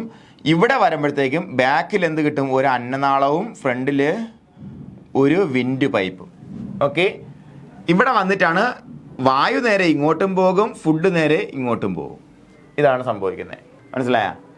അപ്പോൾ ഇതിനകത്ത് ഇതിൻ്റെ കോമൺ ആയിട്ടുള്ള പാസേജ് ഈ ഭാഗമാണ് എന്തെന്ന് വിളിക്കുക, ഫാരിങ്സ് എന്ന് വിളിക്കുക. എപ്പോഴും ചോദിച്ച് കാണുന്ന ഒരു ക്വസ്റ്റ്യൻ ആയിട്ട് ഞാൻ പറഞ്ഞതേ ഉള്ളൂ. അത് ഇവിടെ എടുത്ത് ചോദിക്കണം നിർബന്ധമൊന്നുമില്ല. എന്നാലും നമുക്ക് നോക്കാം. നമ്മുടെ ബക്കൽ ക്യാവിറ്റിയുടെ ഫ്രണ്ടിൽ എന്താണെന്ന് നമുക്കറിയാം. എന്താണ്? ലിപ്സ് ആണ്. ബാക്കിൽ കണ്ടിന്യൂഡ് ഇൻറ്റു എന്താ? ഫാരിങ്സാ. നമുക്കറിയാം ഫാരിങ്സ് അല്ലേ. നോക്കാം. Sides of the mouth is formed by cheeks and roof is formed by hard palate and soft palate and the floor by എന്താ? ടങ് അല്ലേ. ടങ് വെച്ചിട്ടാണ് ഫ്ലോർ ഉണ്ടാക്കിയിരിക്കുന്നത്. ഇത് വേണമെങ്കിൽ മനസ്സിലാക്കാം. അതുപോലെ മാൻഡിബിൾ. ഇത് നമ്മൾ പറയാൻ പോകുന്നത് നമ്മുടെ ഈ മൗത്തിൻ്റെ അനാട്ടമി പഠിക്കുമ്പോഴത്തേക്കും കാണാതെ പഠിക്കേണ്ട കാര്യമല്ല. നോക്കാം, ഒന്നും കൂടെ നോക്കാം. നിങ്ങൾ എന്ത് ചെയ്യണം? ഫ്രണ്ട് വാ തുറന്ന് ഇവിടെ ഉണ്ട് ഫുഡ് ഇവിടുത്തെ ഫാരിങ്സ്. ഓക്കെ, അത് മനസ്സിലായി. അതുപോലെ സൈഡ് ചീക്സ് അല്ലേ. ചീക്സ്. റൂഫ് എന്ന് മുകളിലല്ലേ. എന്താണ്? Hard palate and soft palate. എന്താ ഹാർഡ് പാലറ്റ്? ഏതാ? നാക്ക് കണ്ട പല്ലിൻ്റെ ബാക്കിലുള്ള ഭാഗത്താണ് ഞാൻ പിടിച്ചേ ഹാർഡ് പാലറ്റ്. അതിൻ്റെ ബാക്കിലോട്ട് നാക്ക് കൊണ്ടും തൊട്ട് നോക്കിയേ. അവിടെ എന്താ? എല്ലില്ലല്ലോ. എല്ലാത്തിനും ഭാഗമല്ലേ. സോഫ്റ്റ് പാലറ്റ് കണ്ടില്ലേ? അതെ. അപ്പോൾ roof hard palate and soft palate. ഫ്ലോറിൽ എന്താ ഉള്ളത്? നാക്ക് കൊണ്ട് ഇത് അല്ലേ. മാൻഡിബിളും ഉണ്ട് അല്ലേ. ഇത്രയേ ഉള്ളൂ. മാൻഡിബിൾ എന്ന് പറയുമ്പോൾ എന്താ? താടിയല്ല് അല്ലേ. ഹൈലി കാൽസിഫൈഡ് ആയിട്ടുള്ള ഒരു ബോണാണ് മാൻഡിബിൾ എന്ന് പറയുന്നത്. അപ്പോൾ ഇത്രയും കാര്യങ്ങളാണ് നമ്മുടെ ഓറൽ ക്യാവിറ്റിയുടെ ബൗണ്ടറീസ്. നമ്മുടേതും അതുപോലെ ആ റൂമിനൻസിൻ്റെതും ഒക്കെ അങ്ങനെ തന്നെയാണല്ലേ. റൂമിനൻസിൻ്റെ ആണെന്നുണ്ടെങ്കിൽ നോക്ക്, ഇവിടെ ഇതാണ് ഹാർഡ് പാലറ്റ്. ഇത് അപ്പർ ജോയാണ് കൊടുത്തിരിക്കുന്നത്. ഇത് ഹാർഡ് പാലറ്റ്. ഇവിടെ സോഫ്റ്റ് പാലറ്റ്. സൈഡിൽ ചീക്സ്. താഴത്തെ ജോ ഇത് കാണിച്ചിട്ടില്ല കണ്ടോ. ഇതിനെ സംബന്ധിച്ചിടത്തോളം നമുക്ക് ഇവിടെ ഉണ്ടോ ഈ ഒരു ഭാഗത്ത് ഇവിടെ വേക്കൻ്റ് ആണ് കേട്ടോ. നമുക്ക് പശുവിൻ്റെ വായ പൊളിക്കാൻ പറ്റിയ ഭാഗമാണിത് ഈ ഭാഗം. കാര്യം ഇതിന് കനൈൻസ് ഇല്ല, കനൈൻ ടീത്തുകളൊന്നും ഇല്ല. ഉളിപ്പല്ലുകളും അതുപോലെ ചവച്ചരയ്ക്കാനുള്ള പല്ലുകൾ മാത്രമേ ഉള്ളൂ. നമുക്കതിൻ്റെ അനാട്ടമി പഠിക്കുമ്പോഴത്തേക്ക് നിങ്ങൾക്ക് ഡെൻറ്റീഷനും കാര്യങ്ങളും ഒക്കെ പഠിക്കാനുണ്ട്. ഡെൻറ്റീഷൻ വെച്ച് നമ്മൾ ഏജ് പല്ല് വെച്ചിട്ട് നമ്മൾ പ്രായം അളക്കാൻ പോകുന്നുണ്ട്. ഇതെല്ലാം നമുക്ക് പഠിക്കാം കേട്ടോ. അപ്പോൾ ദാനം കിട്ടിയ പശുവിൻ്റെ വായിൽ പല്ലുള്ളി നോക്കല്ലേ എന്ന് പണ്ട് കേട്ടിട്ടില്ലേ? ഞാൻ വിചാരിച്ചതറിയോ, പശുവിന് എന്താ ദാനം കിട്ടിയതല്ലേ, പല്ലെണ്ണി നോക്കുന്നത് പാല് കുടിച്ചാൽ പോലെ, എന്തിനാ പല്ലു നോക്കുന്നേ എന്ന് വിചാരിച്ചേ. പക്ഷെ ശരിക്കും അങ്ങനെയല്ല. പല്ലെണ്ണി നോക്കുന്നതുകൊണ്ട് എൻ്റെ പ്രായം കണക്കാക്കാൻ പറ്റും. മെച്ചപ്പെട്ട പശുവാണോ മോശം പശുവാണോ എന്ന് തിരിച്ചറിയാൻ പല്ലെണ്ണി നോക്കിയാൽ മതിയല്ലേ. അതറിയാമല്ലോ. അത് എനിക്ക് നേരത്തെ കൊച്ചിലെ അറിയില്ലായിരുന്നു. പക്ഷെ ഇപ്പം നമുക്കതറിയാം. അതുകൊണ്ടാണ് അങ്ങനെ ചൊല്ലു വന്നത്. പല്ലെണ്ണി നോക്കിയാൽ നമുക്ക് പ്രായം എന്ത് ചെയ്യാൻ പറ്റും? കൃത്യമായിട്ട് പറയാൻ പറ്റും. ഇത് ഒരു 8 വയസ്സ് 9 വയസ്സ് എന്നാൽ കൃത്യമായിട്ട് എക്സ്പീരിയൻസ് ഉള്ള ആളിന് പറയാൻ പറ്റും. ഓക്കെ അല്ലേടാ? ഓക്കെ അല്ലേ? അപ്പോൾ ഇത് നോക്കുക. ഇതാണ് ഇതിൻ്റെ ഓറൽ ക്യാവിറ്റി എന്ന് പറയുമ്പോഴത്തേക്കും. ഓറൽ ക്യാവിറ്റി നമ്മൾ എന്താ പഠിച്ചുകൊണ്ടിരുന്നത് മക്കളെ? ഫ്രണ്ട് ലിപ്സ്, ബാക്ക് ഫാരിങ്സ്, മുകളിൽ എന്താണ്? ഹാർഡ് പാലറ്റും സോഫ്റ്റ് പാലറ്റും, താഴെയാകുമ്പോൾ നമ്മുടെ എന്താണ്? ടങ്, പിന്നെ മാൻഡിബിള്, സൈഡിലെ ചീക്സ് അല്ലേ. ഇത്രയും കാര്യങ്ങളാണ് പഠിച്ചത് അല്ലേ. നോക്കാം. Inner lining of the mouth has numerous projections called പാപ്പിലേ which helps in the holding food in the mouth അല്ലേ. നോക്കാം. ഇവിടെ ഇനി ചോദിക്കാൻ സാധ്യതയുള്ളത് നമ്മുടെ ഈ ക്യാറ്റിലിൻ്റെ മൗത്തിൻ്റെ ഇന്നർ ലൈനിങ്ങിലുള്ള സ്മാൾ പ്രൊജക്ഷൻസിൻ്റെ പേരാ. അതിൻ്റെ പേരെന്നാ മക്കളെ? പാപ്പിലേ. കണ്ടോ, ഞാൻ ഇവിടെ ഇറ്റാലിക്സ് മാർക്ക് ചെയ്തിട്ടുണ്ട്. ഇത് പഠിച്ചാൽ നിങ്ങൾ ഇത് എന്താണെന്ന് മനസ്സിലാക്കിയിരിക്കണം. കാരണം ചോദ്യം ഇവിടെ നിന്നേ ചോദിക്കൂ. മനസ്സിലായാ? ഇവിടെ നിന്നാണ് ചോദിക്കുന്നത്. ബാക്കിയുള്ള ചോദ്യങ്ങൾ പ്രസ്താവനകളെല്ലാം നിങ്ങൾക്ക് തരും. അപ്പോൾ നോക്കുക, ഇത് എന്താണ് മനസ്സിലാക്കി വെക്കണം. പാപ്പിലേ ഇത് ഇവിടെ കണ്ടോ നിങ്ങൾ? ഇങ്ങനെ ഉള്ള ചെറിയ ചെറിയ ലൈനിങ്സ് കണ്ടോ? അതായത് നിങ്ങൾ പശുവിൻ്റെ നാവിൽ എപ്പോഴെങ്കിലും തൊട്ടിട്ടുണ്ടെന്നുണ്ടെങ്കിൽ ഉറപ്പായിട്ടും നിങ്ങൾക്ക് ഈ പാപ്പിലെ ഫീൽ ചെയ്തിട്ടുണ്ടായിരിക്കും അല്ലേ. നല്ല അരമാണല്ലേ അല്ലേ. നല്ല അരം എന്ന് പറഞ്ഞാൽ നിങ്ങൾ നമ്മുടെ ഈ അസ്ഥിയെറുപ്പം പില്ല് കണ്ടിട്ടുണ്ടോ? നമ്മളൊക്കെ നാട്ടിൽ അസ്ഥിയെറുപ്പം പില്ലുണ്ട്. അതായത് സാധാരണ മിക്കവാറും പല പുല്ലുകൾക്കും ഇങ്ങനെ താഴോട്ട് ഉള്ള മുകളിലോട്ടുള്ള ഒരു അര ഉണ്ടായിരിക്കും. അത് വെച്ചിട്ട് നമ്മളിങ്ങനെ പിടിച്ച മേലൊക്കെ മുറിയും. പക്ഷേ അസ്ഥിയെറുപ്പം എന്ന പുല്ലുണ്ട്. ആ പുല്ലെന്ന് പറയുമ്പോഴത്തേക്കും 2 സൈഡിലോട്ട് എന്തുണ്ട്? അതിൻ്റെ അരമുണ്ട്. അതിലിങ്ങനെ പിടിച്ചിട്ട് വലിച്ചു കഴിഞ്ഞാൽ കൈ എപ്പം മുറിഞ്ഞെന്ന് ചോദിച്ചാൽ മതി. അപ്പോൾ അതേപോലെ അതിനുള്ള അരം എന്ന് പറയുന്നത്. അപ്പോൾ അത്തരത്തിലുള്ള അരം ഭയങ്കര ഗ്രിപ്പ് ആ ഗ്രിപ്പ് കൊടുക്കാൻ വേണ്ടിയിട്ട് കണ്ടോ. Inner lining of the mouth അല്ലേ. നമ്മുടെ ഈ കാറ്റിലിൻ്റെ നമ്മുടെ മൗത്തിൻ്റെ ഇന്നർ ലൈനിങ് വല്ല അരം വല്ലതും ഉണ്ടോ? ഇല്ല, ഒന്നുമില്ല അല്ലേ. ഇല്ല. പക്ഷെ ഇവിടെ പാപ്പിലയുണ്ട്. എന്താണ്? ഇത്തരത്തിൽ ഈ പറഞ്ഞ ഗ്രിപ്പ് കൊടുക്കാൻ വേണ്ടി ഒരു പാപ്പിലയുണ്ട് അല്ലേ? പാപ്പിലയുണ്ട് which helps in holding the food in the mouth. വായിലെത്തിയ ഫുഡിനെ അവിടെ ഹോൾഡ് ചെയ്യാൻ സഹായിക്കുന്നു. കണ്ടോ, ഇവിടെ നിന്ന് കാണാൻ പറ്റും പാപ്പില ഇങ്ങനെ ആ ഒരു സൈഡിലോട്ട് ഞാൻ ചരിഞ്ഞ് ഇരിക്കുന്ന കുഞ്ഞു പാപ്പില കാണാൻ പറ്റും. അത് എന്തിനാ സഹായിക്കുന്നത്? Which helps in holding food in the mouth. മൗത്തിൽ ഫുഡിനെ ഹോൾഡ് ചെയ്ത് പിടിക്കാൻ സഹായിക്കുന്ന സാധനമാണ് മക്കളെ പാപ്പില എന്ന് പറയുന്നത് അല്ലേ? പാപ്പില എന്ന് പറയുന്നത് നമുക്കറിയാവുന്ന കാര്യമാണ്. ആ കാര്യത്തിൽ ഒരു സംശയം ആ കാര്യത്തിൽ വേണ്ട. ഇനി എന്തിനാ ഈ പാപ്പിലെ? എന്തിനാ പാപ്പിലെ? നമുക്ക് പാപ്പിലയില്ലല്ലോ. മനുഷ്യനോ അല്ലെങ്കിൽ ഈ പറഞ്ഞ കുരങ്ങനൊന്നും പാപ്പിലയില്ലല്ലോ. എന്തുകൊണ്ടാണ് പാപ്പില ഇല്ലാത്തത്? വളരെ സിമ്പിളായിട്ട് പറഞ്ഞുതരാം. അവയെ സംബന്ധിച്ചിടത്തോളം അവയുടെ പ്രിഹൈൻസൈൽ ഓർഗൻ എന്ന് പറയുമ്പോഴത്തേക്ക് എന്താണ്? നാവാണ് കേട്ടോ. നാവ് വെച്ചിട്ടാണ് അവ എന്ത് ചെയ്തത്? ആഹാരത്തിനെ നമ്മുടെ മൗത്തിലേക്ക് എത്തിക്കാൻ സഹായിക്കുന്ന പരിപാടിയും പ്രിഹെൻഷൻ എന്ന് പറയുക. നമ്മളെ സംബന്ധിച്ച് നമ്മുടെ പ്രിഹെൻസൈൽ ഓർഗൻ എന്താണ്? കൈയാണല്ലേ. കൈകെട്ടിൽ ഉരുട്ടി അടിക്കുന്നത് നമ്മൾ. പക്ഷെ മറ്റേ നമ്മൾ നാവ് വെച്ചിട്ടാണ് ചുരുട്ടിയെടുത്ത് തിന്നുന്നത്. അപ്പോൾ ആ പ്രിഹെൻസൈൽ ഓർഗനിൽ തന്നെ എന്തുണ്ട്? ഈ പറഞ്ഞ വ്യാപ്പിലയുണ്ട്. അപ്പോൾ ഈ പറഞ്ഞ നമ്മുടെ ഫുഡ് അതിൻ്റെ വായിലേക്ക് എത്തിക്കഴിഞ്ഞാൽ പിന്നെ അവിടെ ഹോൾഡ് ചെയ്ത് പിടിക്കേണ്ടത് വളരെ അത്യാവശ്യമാണ്. കാരണം എന്താണ്? കാലിൽ മൊത്തം കുളമ്പാണ് അല്ലേ? കാലിൽ കുളമ്പാണ്. വേറെ ഒരു പരിപാടിയും കയ്യും കാലും വെച്ച് നടക്കുകയില്ല. നടക്കുക ഉള്ള പരിപാടി ഒഴിച്ച് വേറെ ഒരു പരിപാടി നടക്കുകയില്ല അല്ലേ? പക്ഷെ ആ സമയം നമ്മുടെ പൂച്ചയ്ക്ക് അങ്ങനെയാണ്. പൂച്ചയ്ക്ക് ഉരുട്ടി കഴിക്കാൻ പറ്റില്ല. പൂച്ചയ്ക്ക് അടിക്കാനൊക്കെ പറ്റില്ലേ? അടിക്കാനാണ് എന്താ? പൂച്ച അടിക്കാനൊക്കെ പറ്റും. പൂച്ചയ്ക്ക് മറ്റുള്ള കനൈൻസിനെ കൈയും കാലും കൊണ്ട് വേറെ ചില പരിപാടിയൊക്കെ നടക്കും. ഓക്കെ, എന്തായാലും ഞാൻ പറഞ്ഞു അത്രേ ഉള്ളൂ. പ്രിഹെൻസൈൽ ഓർഗൻ നോക്കാം. ഇവിടെ പ്രിഹെൻസൈൽ ഓർഗൻ എന്താണ് മക്കളെ? പ്രിഹെൻസൈൽ ഓർഗൻ എന്ന് പറയുമ്പോൾ നാവാണ്. അത് നാവ് പറയാൻ പഠിക്കാം. ഓക്കെ, എന്തായാലും പാപ്പില ഉണ്ട് ഇവിടെ. പാപ്പിലയുടെ ഫംഗ്ഷൻ എന്താണെന്ന് ചോദിച്ചു കഴിഞ്ഞാൽ holding the food in the mouth. മൗത്തിൽ ഫുഡ് ഹോൾഡ് ചെയ്യുക എന്നുള്ളതാണ്. അതുപോലെ food is received in mouth cavity and chewed by adding saliva. The middle part of the upper lying between the nostrils is called the muscle അല്ലേ? എന്താണ് പ്രിഹെൻസൈൽ ഓർഗന്റെ കാര്യം ഞാൻ പറഞ്ഞിട്ടില്ല. എന്നാലും അവിടെ നിൽക്കട്ടെ, നോക്കാം. ഇവിടെ എന്താ ചെയ്യുന്നത്? Food is received in mouth cavity. ഫുഡിനെ മൗത്ത് ക്യാവിറ്റിയിലേക്ക് റിസീവ് ചെയ്യപ്പെടുന്നു. അതുപോലെ നമ്മൾ ചെയ്യുന്ന പോലെ എന്താണ്? സലൈവ ആഡ് ചെയ്ത് ചവയ്ക്കുന്നു അല്ലേ? അതുപോലെ എന്താണ് നമുക്ക് ഇവിടെ ജസ്റ്റ് എന്താണ് നമ്മുടെ മസിൽ എന്താണെന്നുള്ള കാര്യം നോക്കി പോവാം. മസിൽ നോക്കാം. എന്താ മസിൽ എന്ന് പറഞ്ഞാൽ എന്താണ്? മസിൽ എന്താണ്? The middle part of the upper lip lying between the nostrils is called the muscle അല്ലെ? Middle part of upper lip നമ്മളെ സംബന്ധിച്ചാണ് അപ്പർ ലിപ്പ് എന്ന് പറയുമ്പോൾ ഇതാണ് അല്ലെ?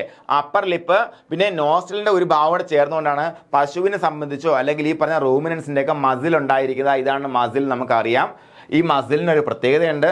എന്താണ് ഈ മസിൽ എന്ന് പറയുമ്പോഴത്തേക്കും നമുക്ക് നമ്മുടെ അങ്ങോട്ടുള്ള പഠനത്തിൽ പ്രത്യേകിച്ച് ഡിസീസിൻ്റെ കാര്യമൊക്കെ പഠിക്കുമ്പോഴത്തേക്കും എപ്പോഴും നമ്മളെ സഹായിക്കുന്ന അല്ലെങ്കിൽ നമുക്ക് സിംറ്റംസ് എടുത്തു പറയാൻ പറ്റുന്ന ഭാഗമാണ് മസിൽ എന്ന് പറയുമ്പോഴത്തേക്കും.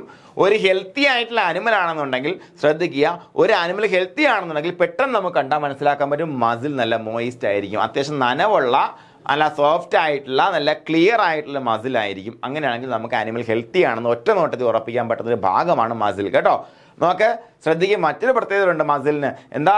എന്താടാ നമ്മുടെ ഫിംഗർ പ്രിന്റ് ഇല്ലേടാ? നമ്മുടെ ഫിംഗർ പ്രിന്റ് പോലെ യുണീക്കാണ് ഈ മസിൽ പ്രിന്റ്സ്. അതായത് മസിൽ എന്ന് പറയുമ്പോഴത്തേക്കും അതിനകത്ത് കുറേ റിഡ്ജസ് കാണുന്നില്ലേ? കുറേ വാലീസ് ആൻഡ് താഴ്വരകളെല്ലാം കാണില്ലേ? അതായത് ഹൈറ്റും റിഡ്ജും ഇങ്ങനെ ഉണ്ട് അല്ലേ? അപ്പോൾ ഓരോ ക്യാറ്റിലിൻ്റെയും ഈ ലോകത്ത് ജനിച്ചു വീഴുന്ന ഏതൊരു ക്യാറ്റിലിൻ്റെയും മസിൽ പ്രിന്റ് എടുത്ത് നോക്കിക്കഴിഞ്ഞാൽ ഒരിക്കലും അത് റെപ്ലിക്കേറ്റ് ചെയ്യാൻ പറ്റത്തില്ല. അത് യുണീക്ക് ആയിരിക്കും. അത് യുണീക്ക് ഐഡി കൊടുക്കാൻ പറ്റുന്ന തരത്തിലുള്ളൊരു സാധനമാണ് മസിൽ എന്നുള്ള കാര്യം നിങ്ങളൊന്ന് ഓർത്ത് വെച്ചേക്കുക. അപ്പോൾ എന്താ മസിൽ എന്ന് പറയുമ്പോൾ നോസ്ട്രലിൻ്റെ ഭാഗവും അതുപോലെ അപ്പർ ലിപ്പിൻ്റെ ഭാഗം കൂടി ചേർന്നുള്ള ഭാഗമാണ് മസിൽ എന്ന് പറയുന്നത്. മാത്രമല്ല ഈ മസിൽ എന്ന് പറയുമ്പോഴത്തേക്കും നമുക്ക് ബ്രീഡ്സ് പഠിക്കുമ്പോഴത്തേക്കും പല സ്ഥലങ്ങളിലും മസിൽ കളർ പഠിക്കാനുണ്ട് അല്ലേ? ചില ബ്രീഡ്സുകളിൽ വൈറ്റ് മസിൽ മസ്റ്റ് ആയിരിക്കും, ചിലതിന് ഡാർക്ക് മസിൽ ആയിരിക്കും. വൈറ്റ് മസിൽ മസ്റ്റ് ആയിട്ടുള്ള ബ്രീഡ്സിന് പ്രത്യേകിച്ച് ഒരു ബ്രീഡ് ക്യാരക്ടറാണ്. അതുകൊണ്ടാണ് പറഞ്ഞത്. അപ്പോൾ എന്താണ് മസിൽ എന്നുള്ള കാര്യം നിങ്ങൾക്ക് മനസ്സിലായിട്ടുണ്ട്. മസിലിൻ്റെ ഹെൽത്തിൻ്റെ കാര്യത്തിലുള്ള ഇമ്പോർട്ടൻസ് എന്താണെന്ന് ചോദിച്ചു കഴിഞ്ഞാൽ എന്താണ്? ഒരു മോയിസ്റ്റ് ആയിട്ടുള്ള നല്ല ഒരു മസിലായിരിക്കും ഹെൽത്തി ആയിട്ടുള്ള അനിമൽ ഉണ്ടായിരിക്കുക. ഈ കാര്യവും ഓർത്തിരിക്കുക. അതുപോലെ ഓർത്തിരിക്കുക മസിൽ പ്രിന്റിൻ്റെ കാര്യം ഓർത്തിരിക്കുക. ഈച്ച് ആൻഡ് എവരി ക്യാറ്റിലിന് അല്ലെങ്കിൽ അനിമലിനും മസിൽ പ്രിന്റ് യുണീക്ക് ആയിരിക്കും എന്നുള്ള കാര്യം ഓർത്തിരിക്കുക. നോക്കാം. The muscle is kept moist by glandular secretion അല്ലേ? ഈ മസിൽ എപ്പോഴും ഒരു ഗ്ലാൻഡുലാർ സെക്രീഷൻ വെച്ചിട്ടായിരിക്കും ഇങ്ങനെ അത് മോയിസ്റ്റ് ആക്കി വെച്ചിരിക്കുന്നത്. നമ്മൾ കാണുമ്പോഴൊക്കെ പക്ഷേ ഇങ്ങനെ ഇട്ട് അല്ലേ? ഇങ്ങനെ ഇട്ട് മൂക്ക് വൃത്തിയായി നമ്മൾ കാണാൻ പറ്റും. അത് വെച്ചിട്ടായിരിക്കും ഞാൻ പണ്ട് അങ്ങനെ വിചാരിച്ചിരുന്നത് മസിൽ അങ്ങനെയായിരിക്കും മോയിസ്റ്റ് ആയിരിക്കുന്നത് ഞാൻ വിചാരിച്ചു. പക്ഷെ അങ്ങനെയല്ല. മസിലിനെ അത്തരത്തിലൊരു മോയിസ്റ്റ് ആക്കി സൂക്ഷിക്കാൻ വേണ്ടിയിട്ടുള്ള പ്രത്യേകം ഗ്ലാൻഡുലർ സെക്രീഷൻസ് എല്ലാം ഉണ്ട് കേട്ടോ. നോക്കാം. The hairs of the lips are tactile. Tactile എന്താ ടാക്ടൈൽ എന്ന് പറഞ്ഞാൽ? ടാക്ടൈൽ എന്ന് പറഞ്ഞു കഴിഞ്ഞാൽ എന്താണ്? ഇത് hair or hair like structure that is highly sensitive to pressure or touch. നമ്മുടെ ഈ ഒരു ഇത് കണ്ടോ, ഇവിടെ ഉള്ള ഹെയർ കണ്ടോ നിങ്ങളിത് ഇങ്ങനെ ഇരിക്കുന്ന വലിയ ഹെയർ കണ്ടില്ലേ? നമ്മുടെ സാധാരണ ഹെയറിൽ തൊട്ടാൽ നമുക്ക് അറിയാൻ പറ്റുമോടാ? അറിയാൻ പറ്റൂല അല്ലേ? കാര്യം എന്താ? നമ്മുടെ ഹെയറിൽ എന്തില്ല? പ്രത്യേകിച്ച് നെർവ് സപ്ലൈ ഒന്നുമില്ല അല്ലേ? നഖത്തിൽ നെർവുണ്ടോ? നഖത്തിൽ നെർവ് സപ്ലൈ ഒന്നുമില്ല, തൊട്ടാൽ അറിയാൻ പറ്റില്ല. പക്ഷേ ഈ ഹെയറുകൾക്ക്, നമ്മുടെ ഈ മസിലിന് ചിറ്റാകെയുള്ള ഇത്തരത്തിലുള്ള ഈ ഹെയറുകൾക്ക് അത് ടാക്ടൈൽ ഹെയർ ആണെന്നുള്ള കാര്യം നിങ്ങൾ മനസ്സിലാക്കിയിരിക്കുക. അതായത് സെൻസേഷൻ ഉള്ള ഹെയർ ആണ്. അതായത് എന്തുണ്ട്? പ്രഷർ, ടച്ച് അല്ലേ, ഇതിനെല്ലാം സെൻസ് ചെയ്യാൻ പറ്റുന്ന തരത്തിലുള്ള ഹെയർ ആണ് എവിടെ കാണപ്പെടുന്നത്? മസിലിന്റെ ചിറ്റ കാണപ്പെടുന്നത് എന്നുള്ള കാര്യം കൂടെ നമ്മൾ എന്ത് ചെയ്യുക? ഓർത്തിരിക്കണം. ഓർത്തിരിക്കൂലേ? ടാക്ടൈൽ എന്ന് എന്താണെന്ന് അറിയാലോ നമുക്ക്? ടാക്ടൈൽ ഹെയർ അല്ലേ? ഓക്കെ, അറിയാം. ഇനി നമുക്ക് നോക്കാം. The soft palate is a structure that separates the mouth cavity from pharynx except during swallowing and it acts like a curtain between mouth and pharynx. ഞാൻ നേരത്തെ പറഞ്ഞു എന്താണ് pharynx എന്ന് പറഞ്ഞാൽ it's A common passage for food and air എന്ന് ഞാൻ പറഞ്ഞു തന്നു അല്ലേ? നോക്കാം. ഇവിടെ ഈ കുട്ടി ഇരിക്കുന്ന കണ്ടോ നിങ്ങൾ? ഈ ഭാഗം ഹാർഡ് പാലറ്റാണ് നമുക്കറിയാമല്ലോ അല്ലേ? അത് കഴിഞ്ഞാൽ നമുക്ക് എന്നെ നാക്കോട്ട് തൊട്ട് നോക്കിയാൽ സോഫ്റ്റ് പാലറ്റിന്റെ ഭാഗം നമുക്ക് അറിയാൻ പറ്റുമല്ലോ അല്ലേ? അത് കഴിഞ്ഞാൽ ഇവിടെ നമുക്ക് ഫാരിങ്സ് കൂടെ കാണാൻ പറ്റും. കണ്ടോ, ഇവിടെ നിന്നാണ് നമ്മുടെ വിൻഡ് പൈപ്പ് പോകുന്നത്, ഇങ്ങോട്ട് എന്ത് പോകുന്നു? നമ്മുടെ ആഹാരവും പോകുന്നു. ഇത് ഇവിടെ നിന്ന് തുടങ്ങും കേട്ടോ വിൻഡ് പൈപ്പ്, സോറി. അപ്പോൾ ഇത്രയും ഭാഗമാണ് എൻ്റെ കോമൺ പാത്ത് വേ എന്ന് പറയുന്നത്. അപ്പോൾ എന്താണ് സംഭവം? എന്താണ്? The soft palate is the structure that separates the mouth cavity from pharynx അല്ലേ? മൗത്ത് ക്യാവിറ്റിയെയും ഫാരിങ്സിനെയും തമ്മിൽ സെപ്പറേറ്റ് ചെയ്യുന്നത് ആര് എന്നൊരു ചോദ്യം ചോദിച്ചാൽ അതിൻ്റെ ഉത്തരം സോഫ്റ്റ് പാലറ്റ് എന്നാണ്. ഓക്കെ അല്ലേ?